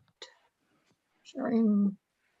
This is the proposed amendment worked on by Representative Roberts, and I know that Anya Trundy at DAFS was also involved with this. This is, technically speaking, I guess, not a taxation bill as such. At least once you've removed, this amendment is not, because it removes any tax implications out of here. However, DAFS is also responsible for the adult use marijuana administration issues. So they have been involved in this, but what this does is it strikes all the language in the bill and instead substitutes this language relating to the adult use marijuana public health and safety municipal, and adds it municipal opt-in fund to add in that additional purpose. And it adds in that name of the fund, and then takes out the language down here on the use of the fund where it currently says 50% for public health and safety awareness and education programs. It takes out the 50% requirement, and also the 50% for enhanced law enforcement. And then it adds in the new language about money credit to the fund may be expended by the department to provide reimbursement to qualifying municipalities for qualifying expenses incurred as a result of the municipality's efforts to opt in to permit the operation of adult use marijuana establishments within the municipality, and defines terms and provisions for how the reimbursement would be provided, which I think is, well, I guess that language was not in the bill, so it provides more language about how that would happen. I'm sure that Representative Roberts and Ms. Trundy will be able to talk to you about that better than I can. Do we want to hear from Ms. Trundy at this point? I don't know if Representative Roberts is with us yet. Yeah, she is not. That's actually exactly what my hand is raised for, to see if Ms. Trundy can walk us through how we got here with the absence of Representative Roberts. Yeah, that'd be great. Welcome, Ms. Trundy. Thank you. Anya Trundy. I'm the Director of Legislative Affairs for the Department of Administrative and Financial Services. And I will also note that Director Gunderson from the Office of Marijuana Policy is here with me as well, should we have any questions that we need to refer to him as well. So this amendment came about because we understood the intent of the original bill to provide a funding source to municipalities to ease the financial burden of opting into the adult use marijuana program.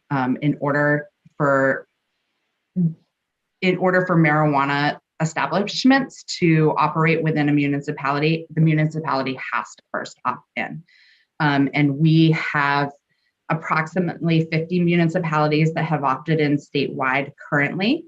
But it is an impediment to them that there are these upfront costs associated with establishing an ordinance or the like in order to set up a framework for adult use marijuana to exist within their municipality. And that may be the reason that we are seeing a lot of municipalities not opting in currently, is that upfront expense. And so looking at where the original bill was, and the fact that we also in the Office of Marijuana Policy knew that we had this public health and safety fund, which has a balance currently of about 1.75 million.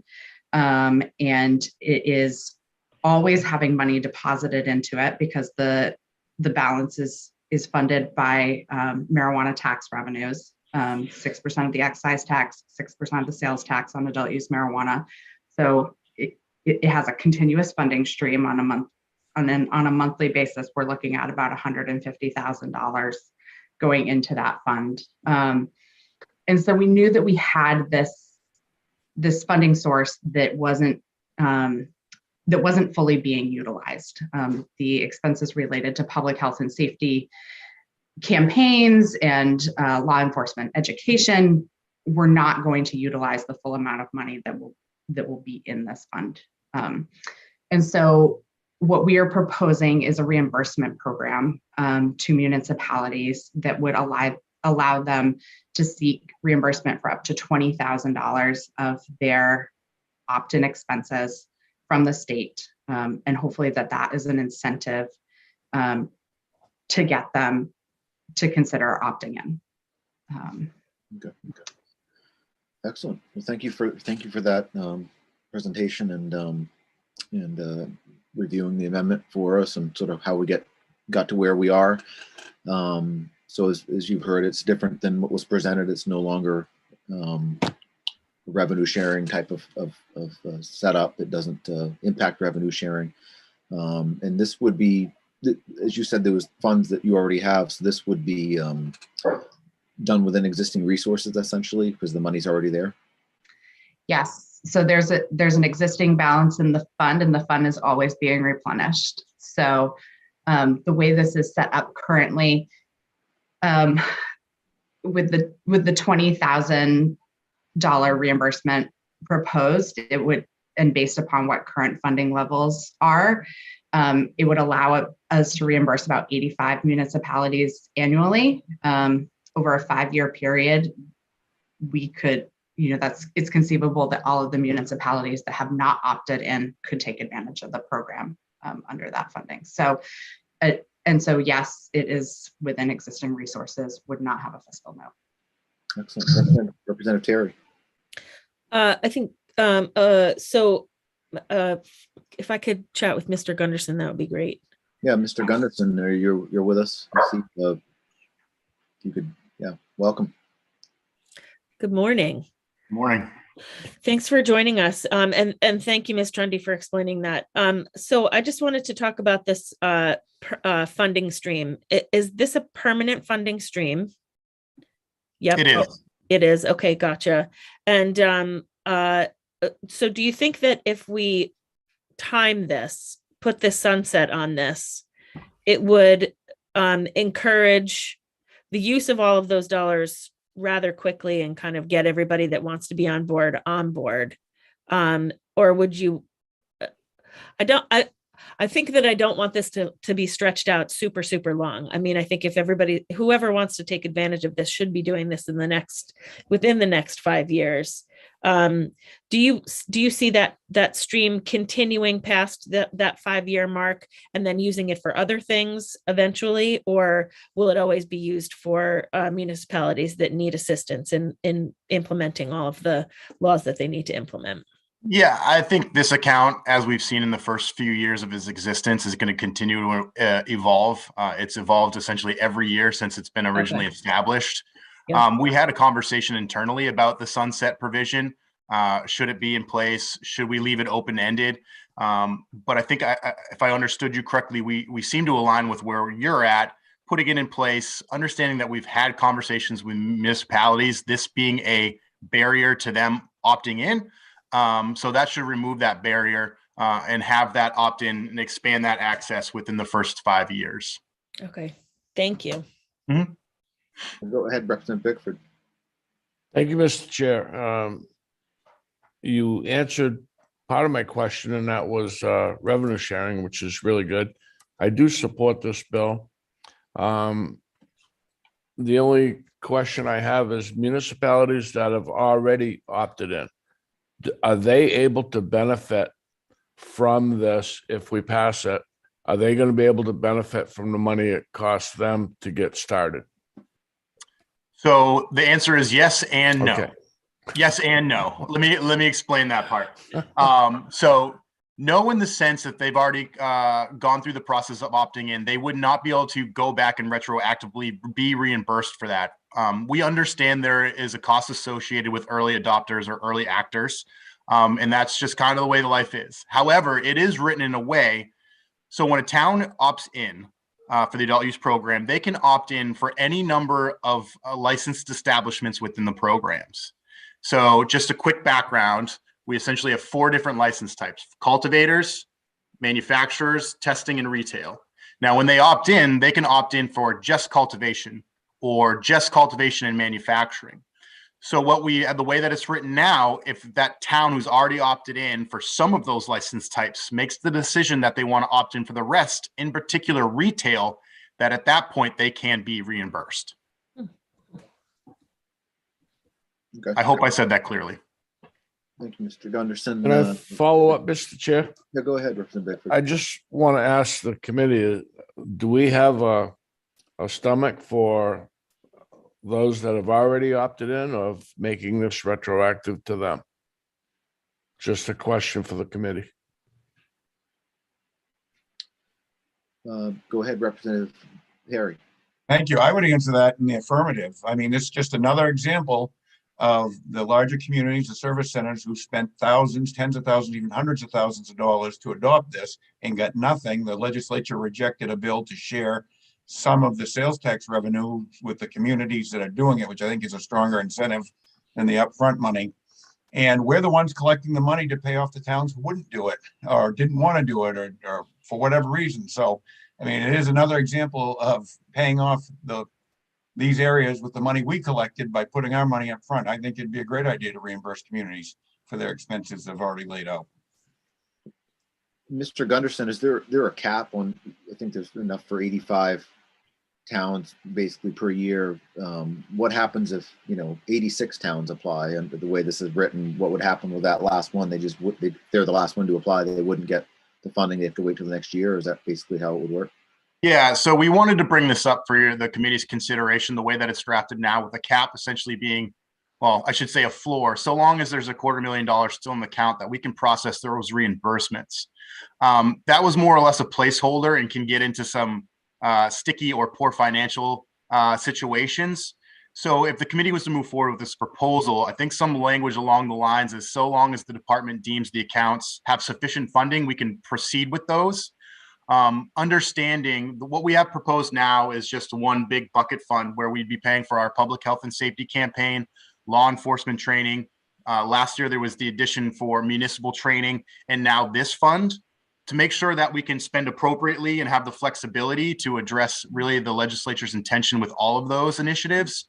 I think some catch-all language that we can clarify and rule to make sure that we don't basically bankrupt this account and manage the funds as responsibly as possible.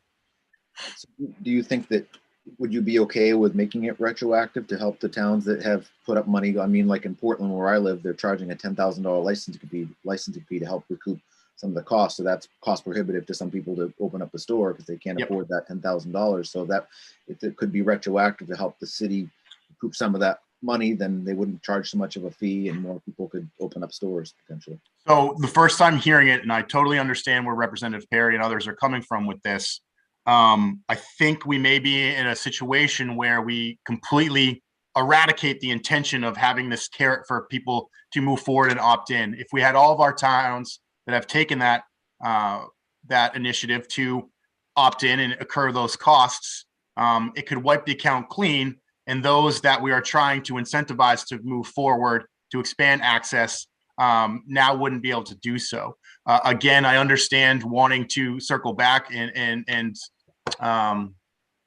in good faith work with those that have already taken the initial step. But again, it's just simply we're in a place now. We understand the early actors and early movers. There are going to be costs associated with that, and this is one of those scenarios.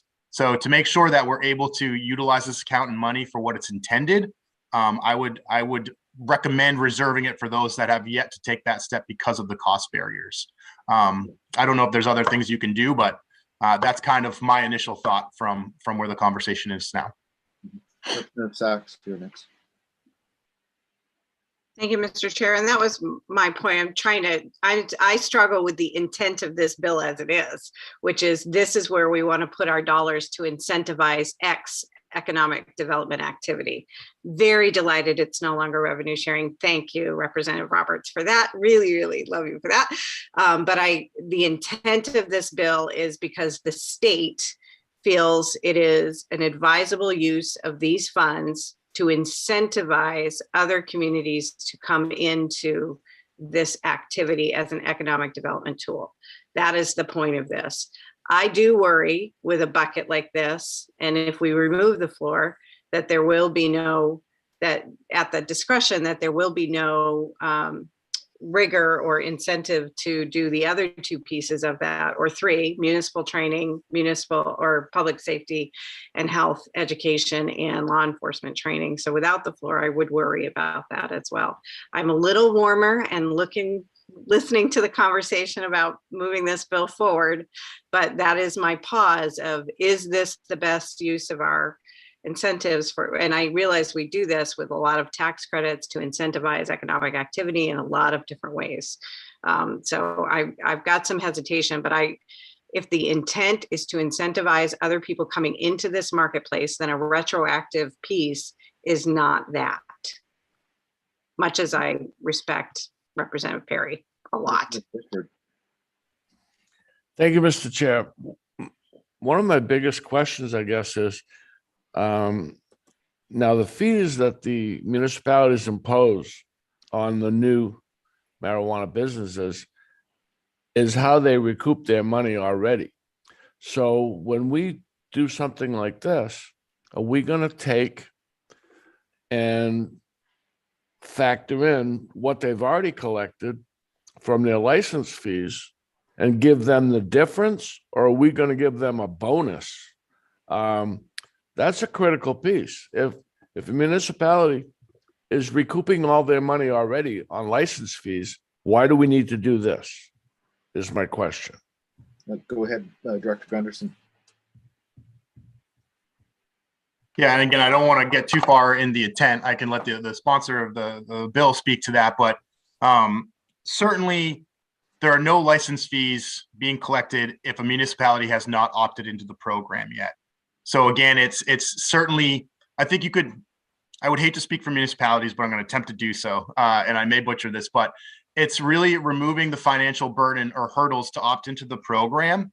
And then those fee structures that the municipalities are allowed to set, I think help them with the ongoing support and operation of being a host municipality for said license, whether that's licensing or any type of compliance work that they do. Okay, so my understanding with this, a municipality charges a license fee to make up for what it costs them to get this started and ongoing. So that license fee is not a one-time license fee because they have to relicense. So the municipality is going to continue making their money, and they can't charge more than what it costs them. Right. But they can charge what it does cost them. I was on that committee. Right. And I know firsthand that municipalities are not going to lose money by having marijuana, whether it's cultivation, manufacturing, retail, labs. They're not going to lose money by that. Right. Because they're going to get it with their license fees. So that's the only problem I have with this. And I agree with Representative Sachs. I am very thrilled that we're not touching the revenue sharing piece. But Representative Bickford, just to add to that point, so in this scenario, a city or town who hasn't opted in would apply for some of this funding to cover their upfront costs. If they're awarded funds from the Office of Marijuana Policy to cover their costs, then whatever additional costs they have beyond what they get from this, they could then assess fees to recoup, but they're not going to be able to set fees higher than what their costs are. And if their costs are being partly subsidized by this, then their actual costs to them are going to be reduced, and then only that can they then recoup from fees. So only if it's written that way. Only if it's written that way. Right now, they can charge in their license fee what it costs them. It doesn't say less any money the state gives them. It doesn't say that. It says they may recoup what it costs them to set this up and keep it ongoing in their license fee. That's the only concern I have. We're not looking to make municipalities money because they have marijuana, because they're going to get that on their revenue sharing anyways. They're going to get their 5%. That's the only issue I have, and I'd like to see that corrected if it needs to be in this bill, that when a municipality does their license fees, they have to take into consideration the money they are getting from the state. So that in Portland, for example, they can't continue to charge $10,000 as a license fee. Sunday or Director Gunderson, do you have any thoughts on that? I mean, do you see that as something that could be easily fixed in the amendment, or do you think that's something that's already sort of addressed in the amendment, or what do you think? I think it sounds reasonable. However, I will say that we're getting dangerously close for me speaking for a group that I should not be speaking for. I would hate to say, hey, you know what, Portland is spending their money on this, this, and this for these reasons. I would defer to MMA or the towns themselves to answer some of these more specific questions. Okay. Representative Perry, I think you were next, and then Representative Terry.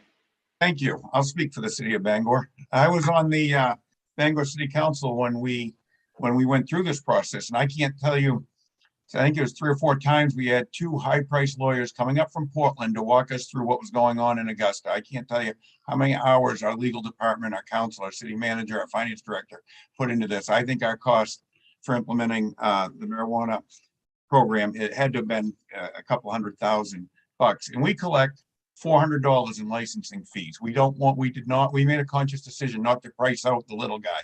We wanted this open to anyone who could meet the requirements and not just the big dollar people. And I do have a couple of questions for the director, but if this works, right, there's going to be more revenue. It's going to be building. And if it doesn't work, the revenue that's there is staying there. So I don't think there's any harm in considering helping the people who funded this in the first place. So my question is, how many municipalities are presently allowing any sort of marijuana going on outside of the caregiver operation, just recreational adult use? Yeah, so for adult use, I think we've had close to or around 50 municipalities opt in, at least for retail, and that's not counting individual townships. And so there's what, 435 municipalities in the state of Maine, and is it feasible, you think maybe half of them, 200, 250 would be potential, probably less than that, for actually having licensed facilities, you think? I have not looked in depth as far as what would be a mature market as far as how many towns have opted in, but I certainly know there are towns that this is a barrier for them, and increasing. It's just a barrier for the program in general. And how much money's in the, I know you said earlier, how much money's in the pot right now? Oh, geez, I don't have those figures in front of me. We can certainly pull them up and get them to, looks like Anya might have it. It's about 1.7 million currently, 7.5 million currently. With a floor of 250, there's about $1.5 million available right now. Well, I will say, so I believe it was, I can't remember who had asked the questions about the other initiatives that are paid throughout the account. So I will say we are under contract with a vendor for just about $1 million for a public health and safety campaign. Over the next 2 years, you'll start to see the results of that hard work, hopefully this summer. And then we also have been planning with stakeholders what exactly the law enforcement and municipal training would look like, where I would imagine we'd go to contract and bring in a vendor to build out those agendas and the logistics. So again, this is just another piece that is coming out of that account.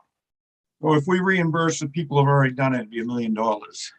So that could eat up what's in there right now. So I would just say if that the people who have done it already should be in the queue, even if you put them at the end of the line and it's 5 years before they get their money, or only 10% and it goes out in order.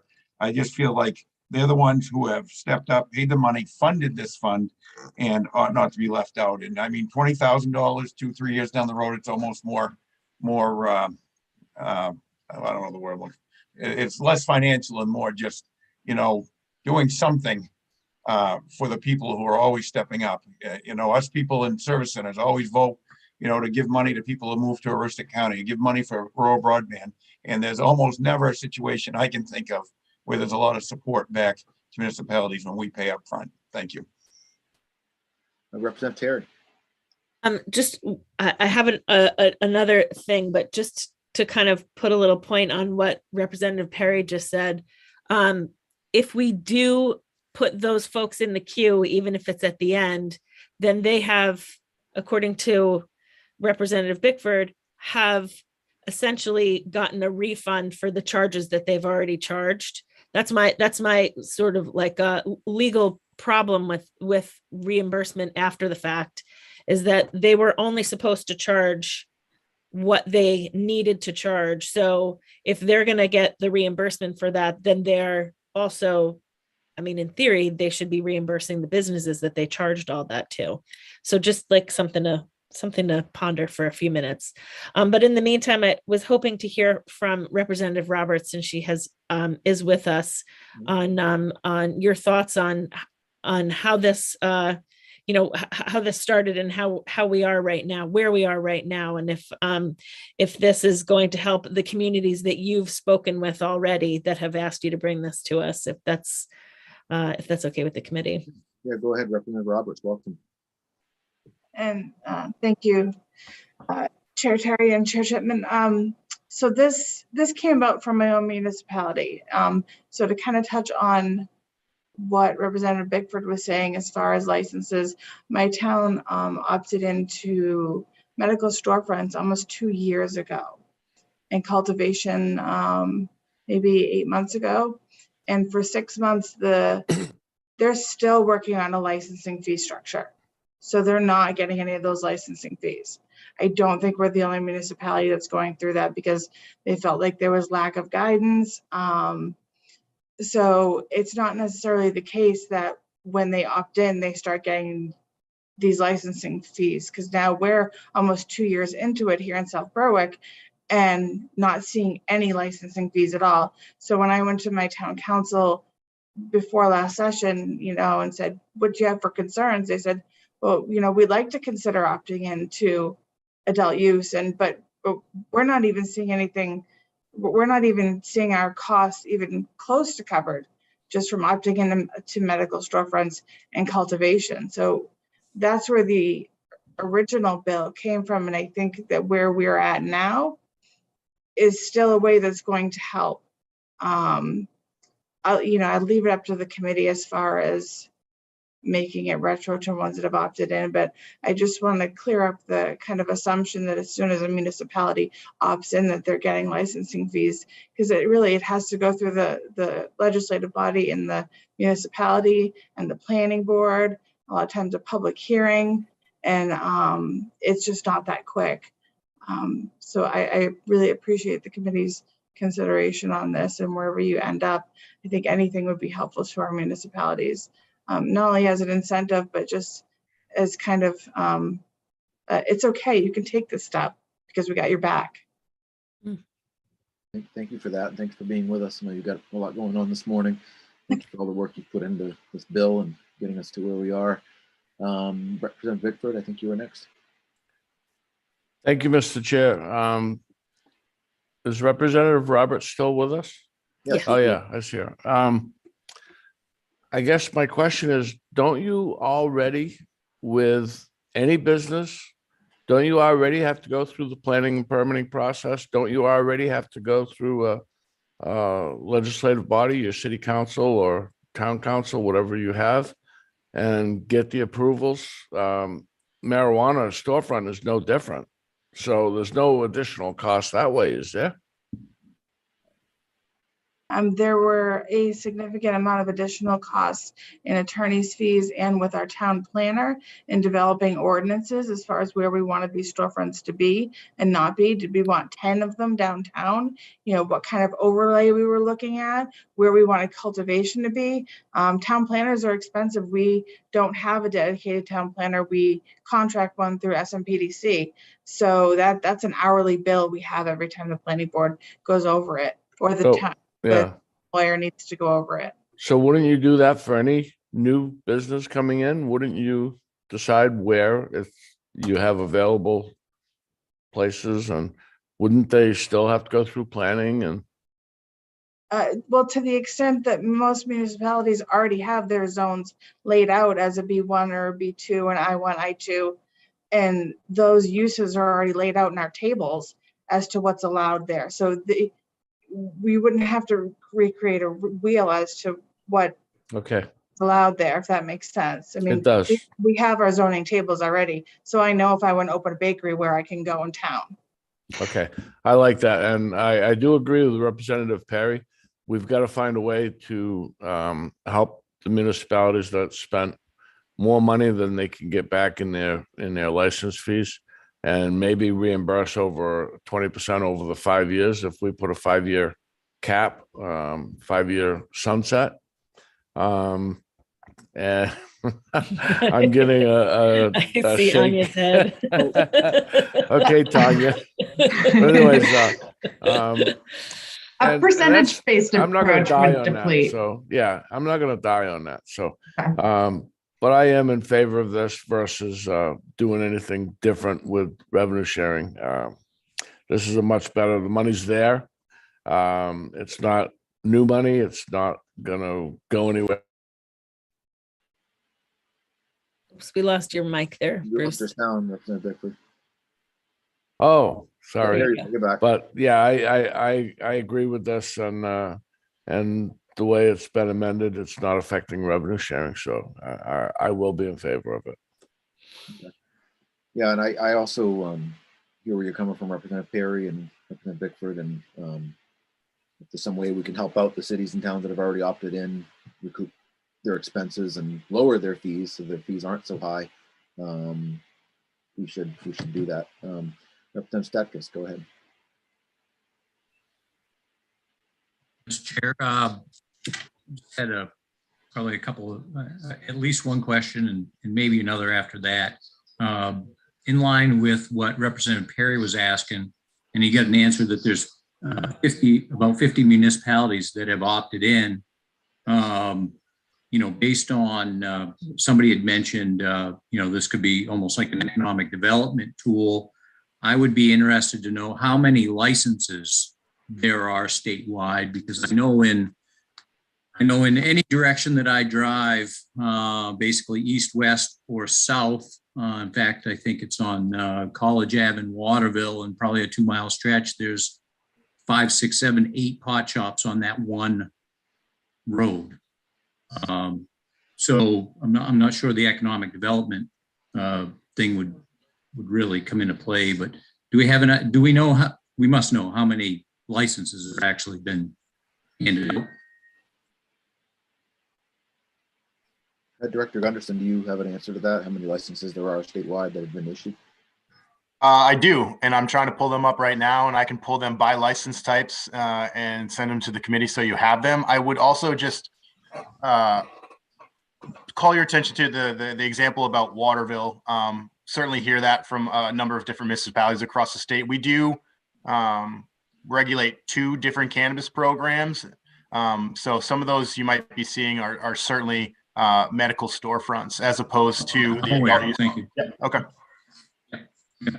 And then I guess the other question, and it's probably as much as of a comment in the question, is it seems like only the municipalities that opt into this are the ones that are having a problem, correct? Well, if that was a question for me, I missed it. I apologize. Well, I guess just for anybody in general is, that's what we're talking about. I mean, those communities that opted into this, they purposely thought that this was a good idea, and they opted in under whatever circumstances or their population said this was a good idea, and that's why we're here to address this. So, I guess I come from a personal responsibility standpoint. You signed up, and this is what you got. So I guess I'd like to understand, where I've missed the public hearing, not being here for that. Where, I guess where maybe they misstepped when researching this and planning for this, and now they're looking to have the rules changed, it seems. Well, Representative Steck, is just to clarify that this is not a bill that was requested by cities and towns that have already opted in. This is a bill being requested by cities and towns that are struggling with whether or not to opt in and what their upfront costs are going to be and how they can recoup that. So this is to help cities and towns that haven't opted in potentially recoup some of their costs through a grant-based program using existing resources. Okay, so the idea of grandfathering and giving a refund for those who haven't actually approached the committee or the bill to get a reimbursement.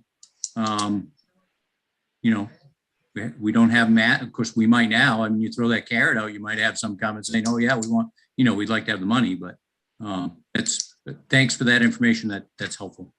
I mean, the original bill, I think, was supported by cities and towns. It was a revenue sharing type of thing, was sharing part of the revenue that was generated in those cities and towns to go back to them to cover their expenses. I mean, that's sort of how this originally came forward. But what we're talking about now with the amendment is strictly, you know, focused on helping get more cities and towns to opt in and recoup some of their costs so they can afford to do that. All right, so we've got a few more hands up. Representative Collins, I believe. Yes, thank you, Senator Chipman. In general, I believe I'm in favor of this concept. I'm also in favor of exploring what Representative Perry said about some communities that may have been affected and some retroactive assistance to some degree. If we could find a way to do that, I'm open to that discussion. As far as the some people mentioned, well, what about communities that have already done this? And representing the city of Portland, as my colleague Senator Chipman does, I would have to find more information. I do know that I believe personally that the fees are excessive. I think they're $10,000, and when you compare it to, like, I think alcohol, it might be like $2,400. I don't really know the logic for that. I know that local people, it's very cost prohibitive. And for example, some local people that have gotten the license, they've had to pay it, but the process is so long and cumbersome that they couldn't even open up. And, you know, so it is a different story here in Portland. And what I want to find out, hopefully before we vote on this in the near future, is what the total costs to the city is to regulate, and legal fees and whatnot. And I would imagine that the fees cover a lot of that, because there are a lot of people coming in here, including out-of-state people with deep pockets. But again, I would have to find more about the city of Portland for the scenario that Representative Perry mentioned. But notwithstanding whatever that might be, I regardless of Portland's situation, I again am happy to explore helping other communities that may need some remedy that may be different from Portland. So I hope we can maybe find a little bit more information before we vote. Thank you. And Director Gunderson, you have some additional thoughts?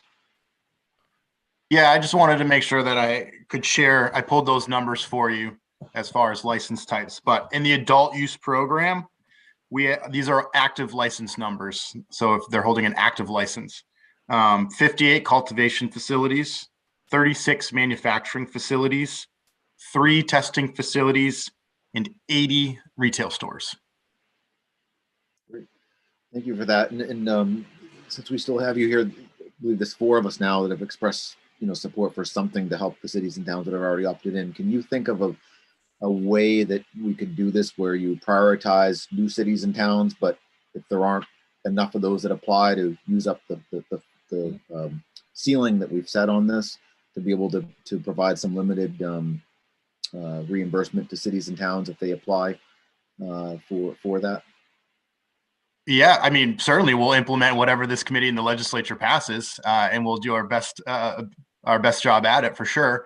I think there's, like I said in my initial comments around it, understanding this was to help encourage some of those towns that have been dragging their feet, but certainly those early actors, if there's a percentage of a reimbursement, or somebody said at the end of the line, or maybe after the 5-year sunset, yeah, we'll do whatever you think is a good move on this front for sure. Maybe if they apply for reimbursement of 20% of their upfront costs or something, up to a maximum amount, prioritizing new cities and towns first or something like that, maybe. Yeah, we could work with that language. And then if there's any additional clarity needed, if you give us the go ahead to draft those rules, again, with an eye towards making sure that we do this in a fiscally responsible way, and also accounting for the other initiatives that are in this, yeah, we could certainly make this work.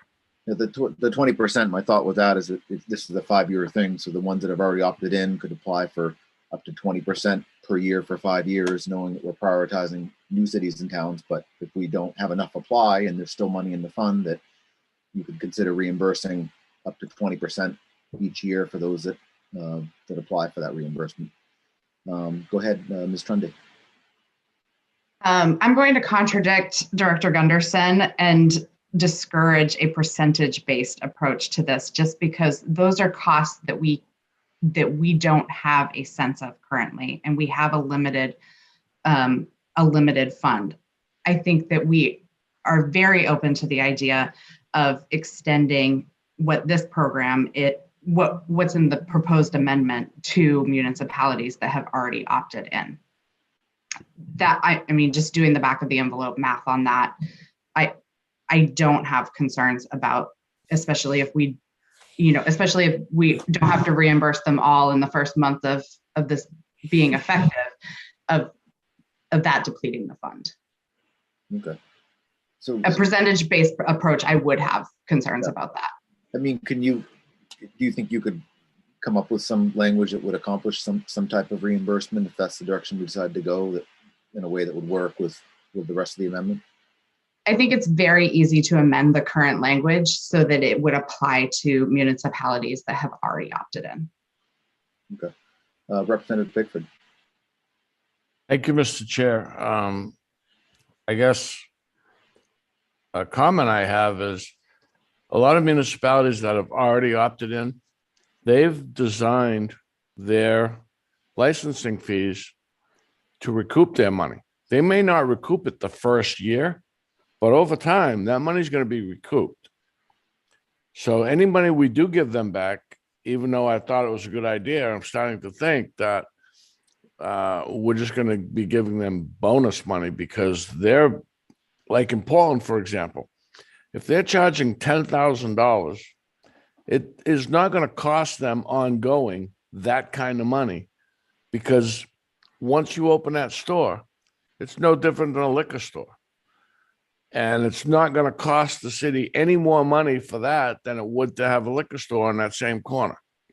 So I think over time, they're going to get all their money back. So maybe the idea of giving them back 20% per year was not as good as an idea as I thought. And the other question I have, is when it comes to the fund that we're talking about, I don't remember what specifically that fund was designed for, and why are we going to change what that fund was designed for? Was that fund just going to build and not be used? I don't think so. So I'd like to know what that fund was designed for when we pass that. Yeah, could you respond, Director Gunderson or Ms. Trundy? Yeah, so originally in 2018, when the Marijuana Legalization Implementation Committee designed that account, it was for essentially two things. One, the public health and safety campaign, basically like blanket public health messaging for the entire population. So that's the one. Yeah. Yep. And then the second half, or the other 50%, was for law enforcement training. Basically design a curriculum, figure out a way to operationalize that curriculum. What's the best way to train law enforcement? Since then, I believe last year, the VLA committee added municipal training. So that's something that we're developing as well, to train any municipal official that interacts with the adult use program. I think code enforcement officer is the obvious one that comes to mind.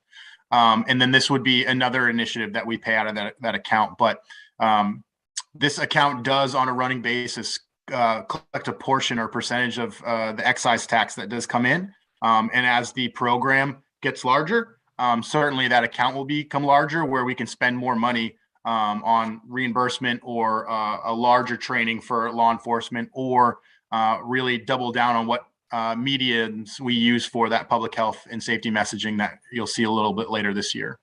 So that fund is already doing what municipalities fear, and that is what it costs them to train their officers, because that fund is designed to do that.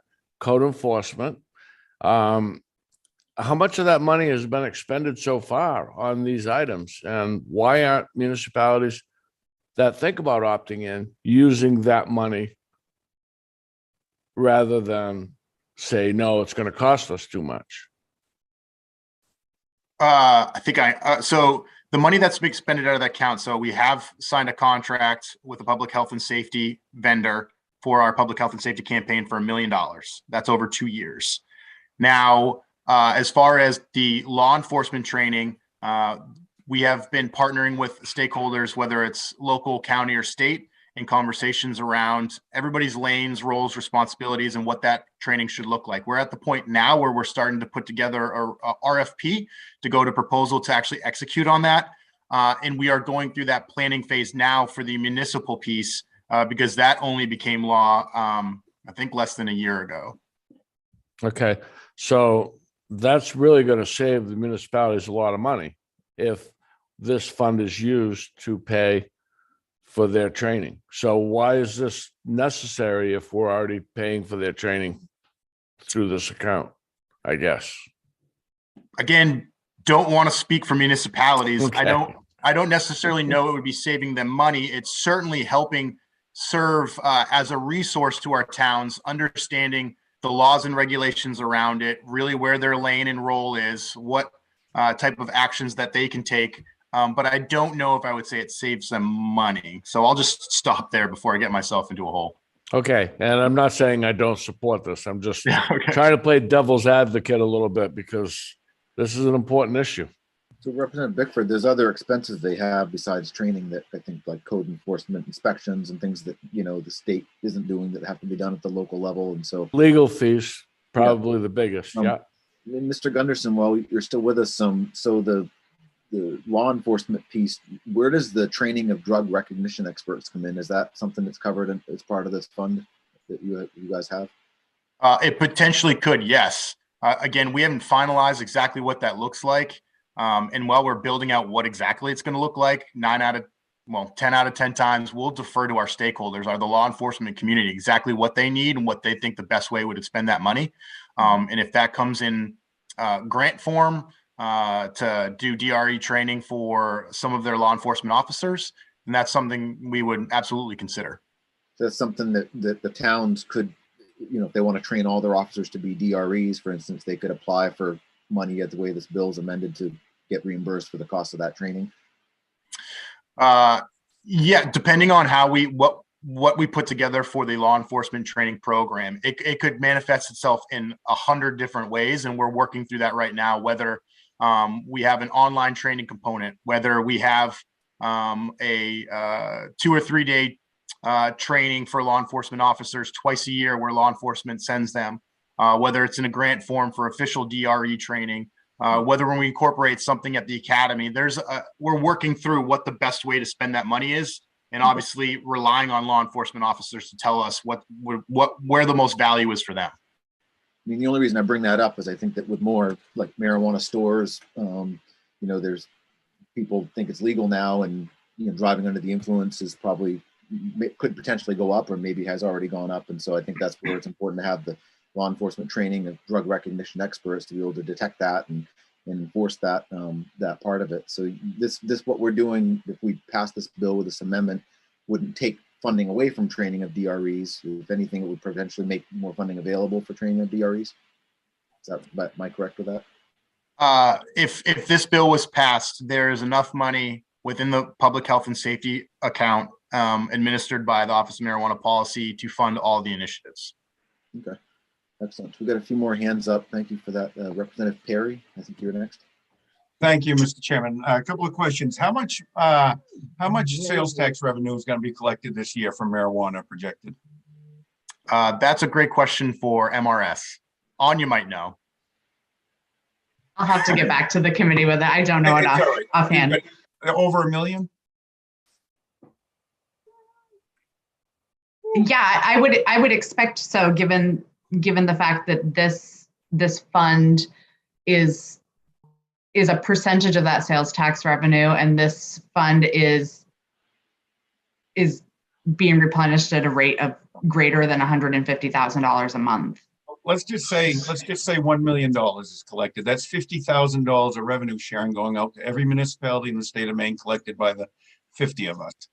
And Representative, and by the way, Representative Bickford, you started this about a half hour ago before changing your mind. But to my good friend, Representative Stickis, the question isn't what we didn't understand when we did this in Bangor and what we didn't know we were signing up for. It's half of us on this committee have already paid on our municipalities to do this. So why should we support this bill to make it available to your communities? That's really the question. And the truth is, I will vote for this, as I always do, to support rural Maine and other communities to help build economic development and give opportunities to people. And the $20,000 that Bangor might stand to gain is not going to affect the average taxpayer a whole lot. It just would be nice if once in a while the service centers who step up on everything got recognized when we make state policy. So that's my 2 cents, and wherever we go, I'll be supportive. Okay, Representative Sachs. Thank you. This question is for Ms. Trundy or Mr. Gunderson. Is this bill necessary to stimulate the economic development that the state wishes to see? Is it in the interest of the state to have more people opt in from your perspective? And is this the mechanism to do so? Answer that question in 2 different ways. First, we have heard from towns that the cost of opting in is a barrier for them to do so, if it's something they would like to do. Second, you can think it from with a cannabis policy hat on, as far as understanding cannabis is throughout Maine, whether there's an adult use program or not, it's there. So the idea of expanding access to well-regulated, tracked and testing cannabis, as opposed to cannabis you can get from a traditional market, there are benefits there. But I think yes, I think you will at the end of the day see towns that have kind of dragged their feet, even though they want to opt in. I think they will utilize this and will help some take that affirmative action of opting in for the adult use program. And if I may follow up, Mr. Chair? Sure, go ahead. And this may be more for Ms. Trundy. I am in alignment with Representative Terry that I'm wondering about the impact of reimbursement. It sounds like one municipality in particular, Bangor, did not set their fees to recoup all of their costs, whereas Portland has. And that feels like and I'm unsure of the other 48 municipalities and how they set their fees. So for much as I'm empathetic to the argument that this was a lot of work and time, I'm not sure how legally to reconcile that if we expanded this retroactively. And I wonder about your thoughts of doing it, since you seem to be supportive, Ms. Trundy, of the thought, how would something like that work? I mean, I think you, among those towns that have opted in, you definitely have some outlier towns that have incurred some really great expense for which $20,000 is not going to be a large percentage. But I think what our hope is that how the interaction between this and licensing fees would work is that this takes a cost off the a cost out of the calculation, and it allows them to set their licensing fees lower. I mean, I guess if we reimburse the towns that have already opted in, then maybe it's an impetus for them to go back and reevaluate what their licensing fees are, because they no longer are having to recoup that expense that they've already outlaid. And so maybe the licensing fees come down. I can't speak for Portland and Bangor to say whether I think Bangor set their fees lower, but I don't know whether that would be sufficient motivation for Portland to lower their licensing fees. But so if I may, Mr. Chair, I'm trying to get it to a place of yes, I really am. So I am wondering if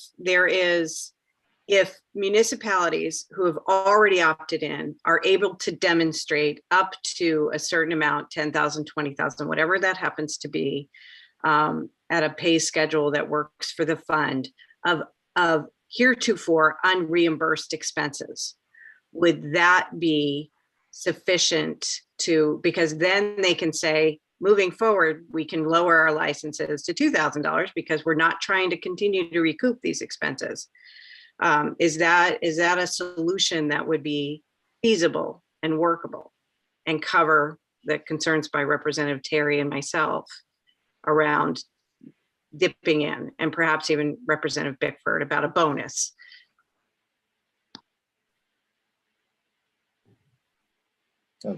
Is that a question for Ms. Trundy? Yeah. Yes, please. If, again, we're working on the fly and trying to find a way to make this work.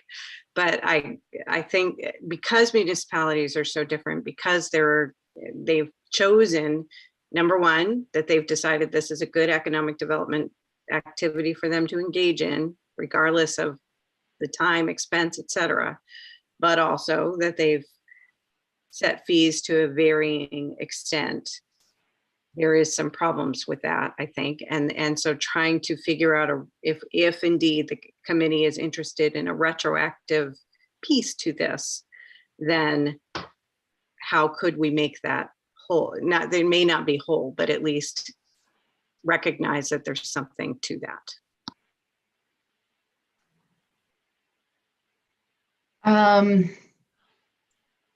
I mean, my first instinct about this is that overcomplicates matters. But if that's the desire of the committee, I suppose that we would be open to it, but it makes the administration of this as it relates to those municipalities that have already opted in more complicated. I don't think that from our perspective as the office that I guess we're as hung up on that. Okay. Yeah, I mean, if there is a way to do something like that, that way every city in the town could potentially benefit from this, whether they've opted in or opted out. That would be great. Representative Terry? I wonder if I could make a suggestion here, because we're looking really, so this is essentially two different programs now is what it sounds like we're getting into. There is an incentive program, and then there is a reimbursement program. So my suggestion maybe is to stick with this as the incentive program that it was designed to be, with a revenue stream, with the funding coming from a different revenue stream than what we had originally or what was originally intended, and perhaps getting into a different policy that helps to reimburse, perhaps a grant program from this evolving fund. And Director Gunderson, I'd love to hear your thoughts on this. You know, something separate. If this fund is evolving always, and it's going to always produce dollars, and we're going to sunset this, perhaps cities like Bangor and or Portland, whoever has felt that they've fallen short of this initial program, can apply for a grant fund. And there's where they can put the meat of it into. So there's where they can put their, showing that that they have a loss. You know, it's all in the paperwork already. They can show that they've got a loss, and they can apply for this grant money to take that back to it, but have it be something separate than this incentive program that we're talking about.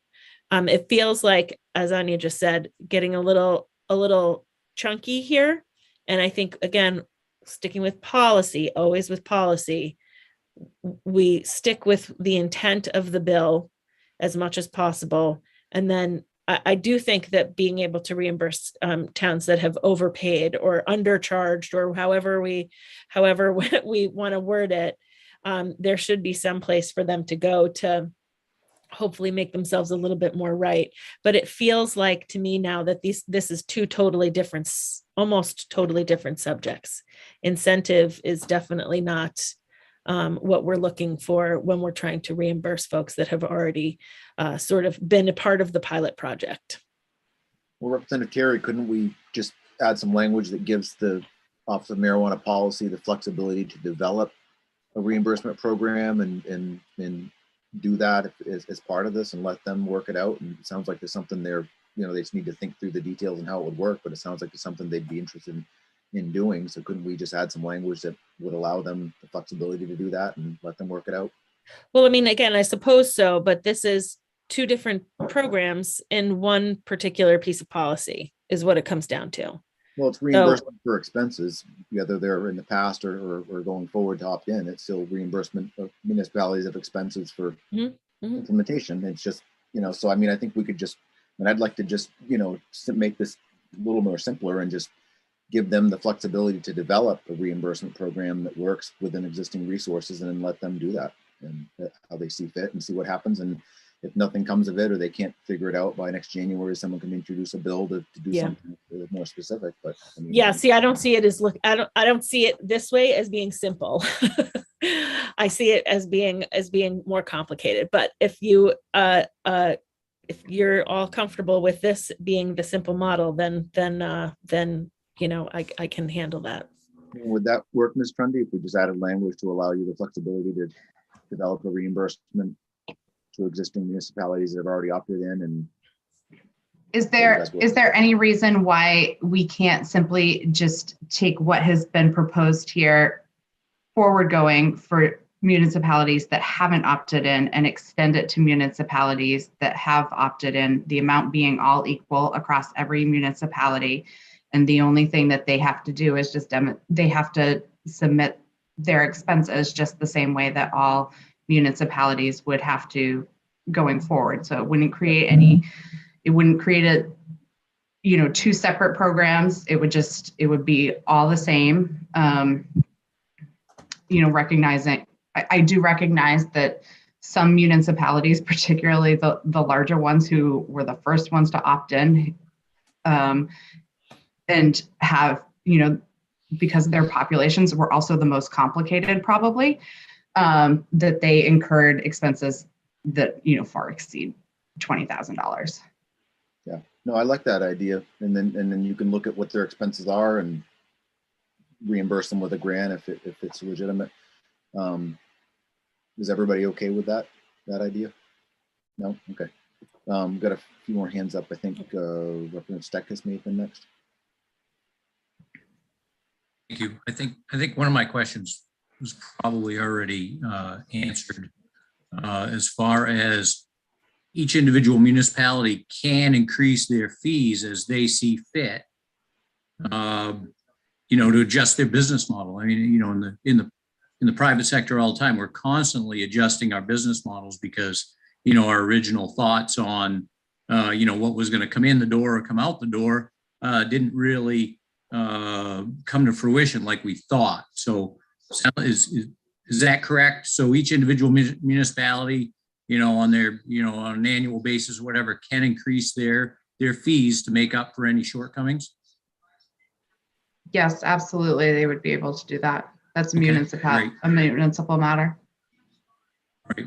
Thank you. Thank you. And the other question would be is on the public health and safety piece, the reason why this particular fund was established is what I'm hearing. And what I heard was there's enough money in there to fund all the initiatives. I guess my question would be is, I would like a little bit more specifics on that, just because, you know, we're in an unbelievable economic crunch right now with, I just looked at ordering fuel oil this morning. It's over $5 a gallon now. And on the adult side of marijuana, no different than alcohol and some of the others, is it's you know, it's not a necessity. So I sort of fear that the revenues on that, like a lot of other things, are going to drop. I would just like, I'd like to know if we're going to have a sufficient amount, if that does happen, you know, in the, you know, maybe in reserve or however you want to call that, to make sure that the public health and safety and the law enforcement piece is going to be taken care of in the event of a downturn on this particular industry. I mean, I guess I would answer that by, I have experience with liquor as well, as that also falls under DAFs. In the last 2-year period, we have not seen a decline in liquor sales. don't share the same concern that that we're going to see a decline in revenues related to marijuana or liquor in the upcoming period. Well, so my understanding under the COVID situation, there was a lot more people, stuck at home and those sorts of things. So I could see that happening where, in the vast majority of those people, in fact, there was a bunch of them that were actually making more money by staying home than not going to work, because of the added, unemployment, all that sort of thing. In an economic downturn, it's going to be substantially different. You're going to have people that are living on unemployment or part-time jobs. So anyway, I guess ultimately the concern is there a substantial amount of surplus that's going to make sure that we're able to take care of the things that this fund was set up to take care of to begin with? Yes, there is a substantial amount flowing into this fund that we've committed currently to a public health and safety campaign that is expected to be about $1 million.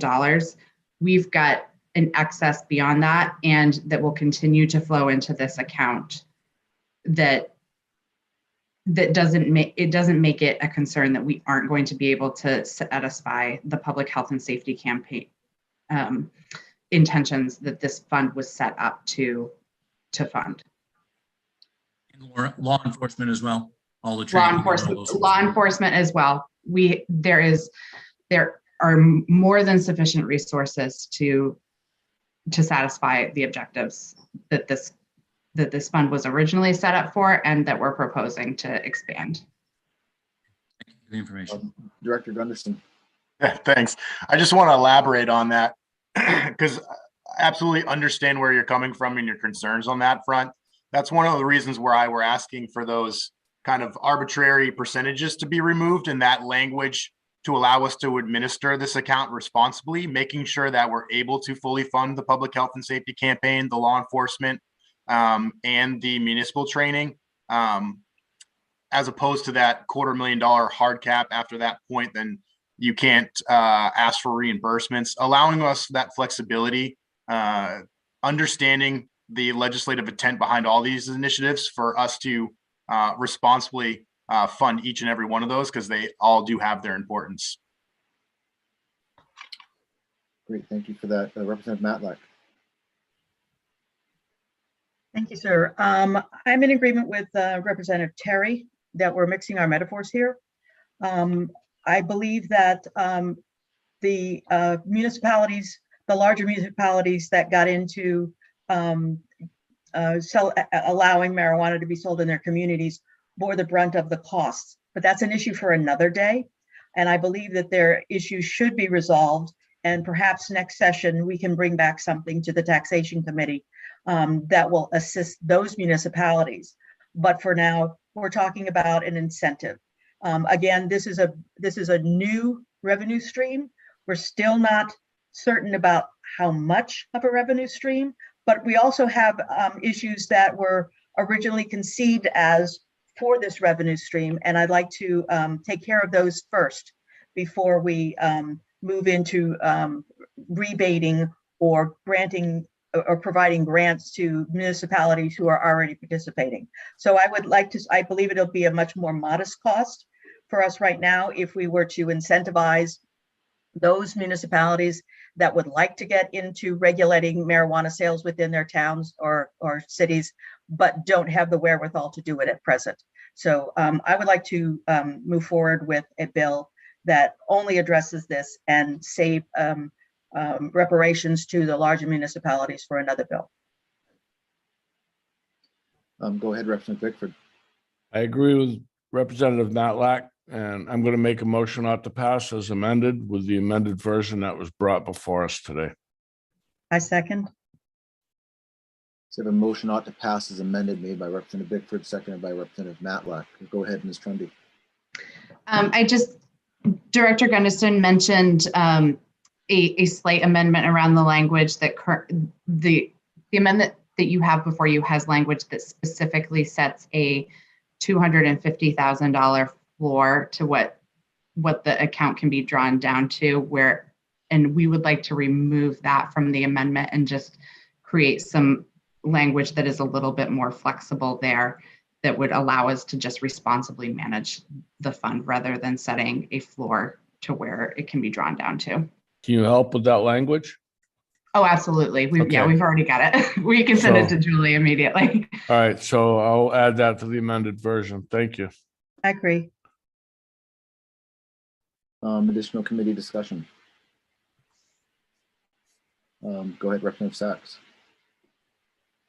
Just because we spent so much time on this, and I'm fully in agreement with the motion proposed, but Anya, you said there was a simple solution, or Ms. Trundy, I'm so sorry, so sorry, of somehow incorporating something that we could add to this that would address the other concerns we've talked about.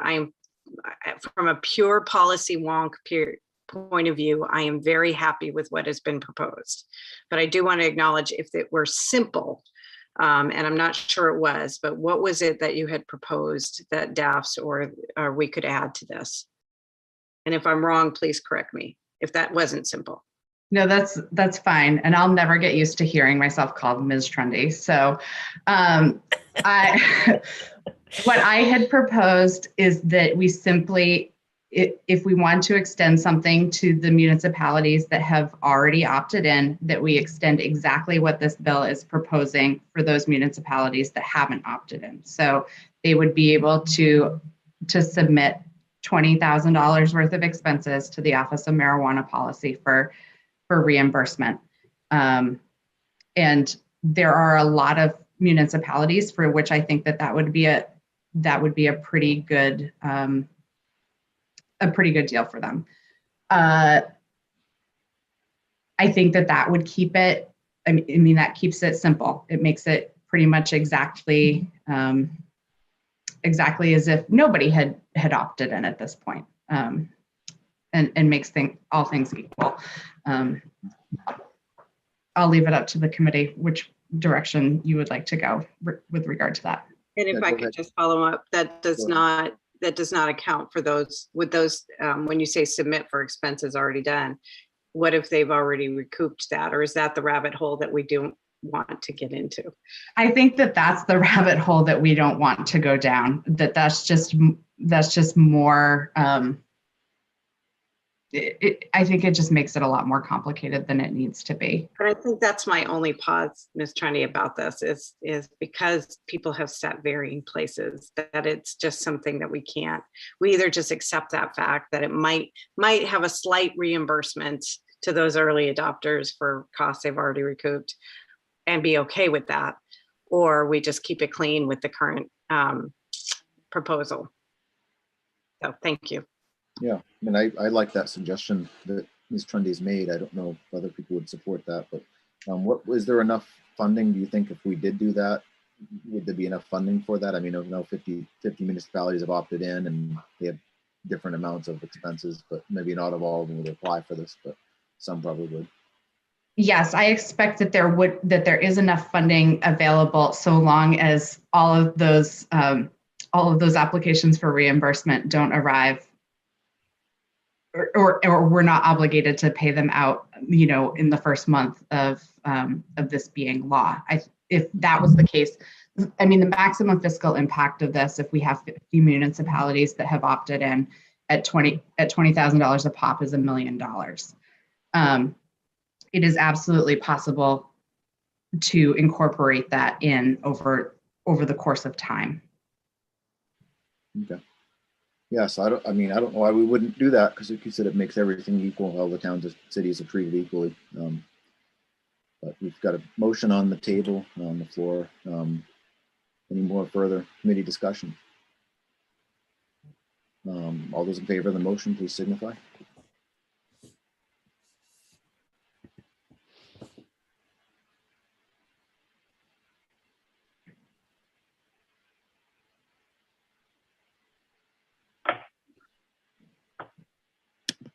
Thank you.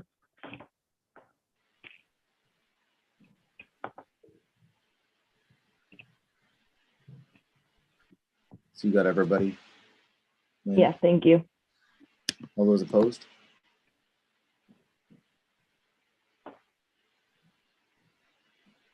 Thank you.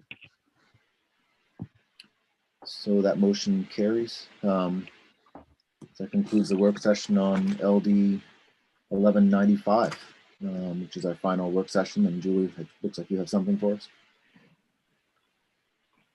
Nope, you're on mute. Julie.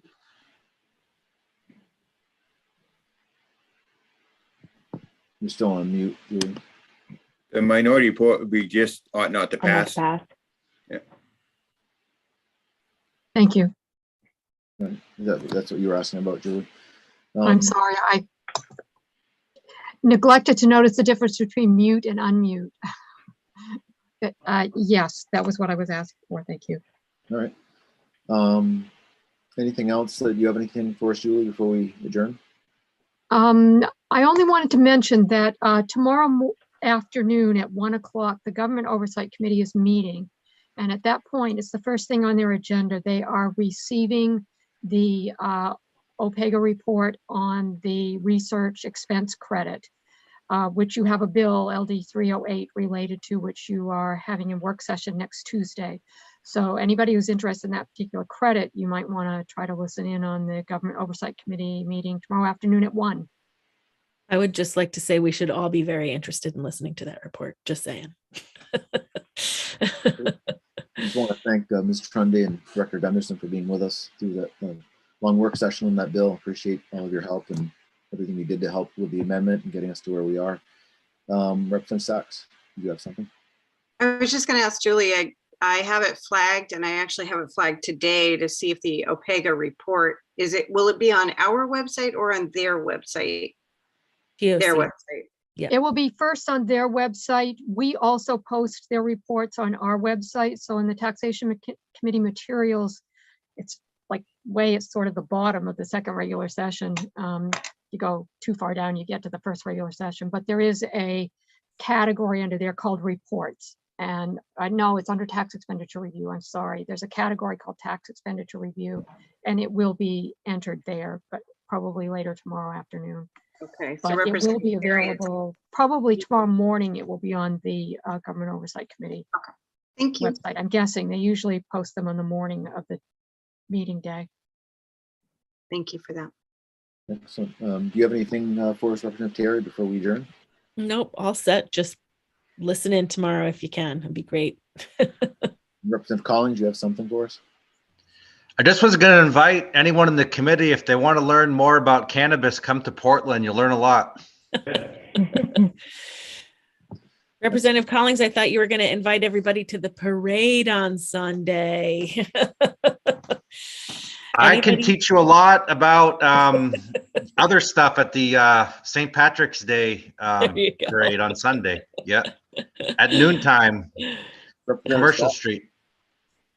Thanks. I just wondered, for Tuesday, we're in session. Are we also in session for tax committee on that day? How does that work? Says the newbie who is not.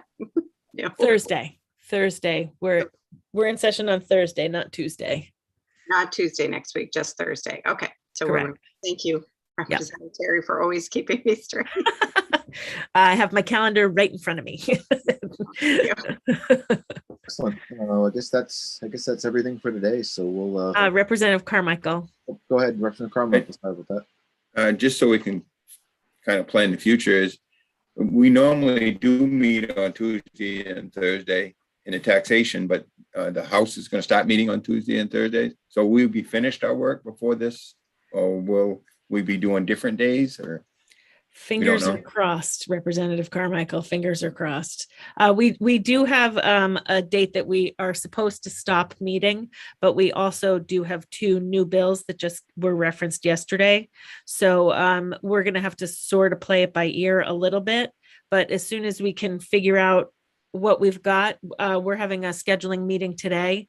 We will we'll reach out to everybody and make sure that that the if we have to set a new schedule, that it works for everybody. Thank you. Representative Bickford. Thanks, Mr. Chair. Now, don't we only have 4 bills in work session left, and then the 2 new bills? Is that correct? I After think today? so. Yeah. Yeah. Okay, that's good. We're on it. We didn't table anything today, so that's good. Go ahead, Julie. Thank you. Yes, I just wanted to mention you have been given permission by the presiding officers to meet after tomorrow to Mhm. take up the remaining bills that you have and the two that were referred to committee yesterday. And the chairs will decide when your meetings will be, but, and you will also need to have meetings to discuss the budget at some point during that process. Appropriations Committee has asked Tax Committee, they assign a report back date to every committee, and the report back date for tax is March 18th. So a week from tomorrow is when they want to hear back from you on the budget. Okay. All right. I guess that's everything for now. So we'll adjourn the committee of taxation for today, and see everybody next week. Okay. Bye. Have a good weekend.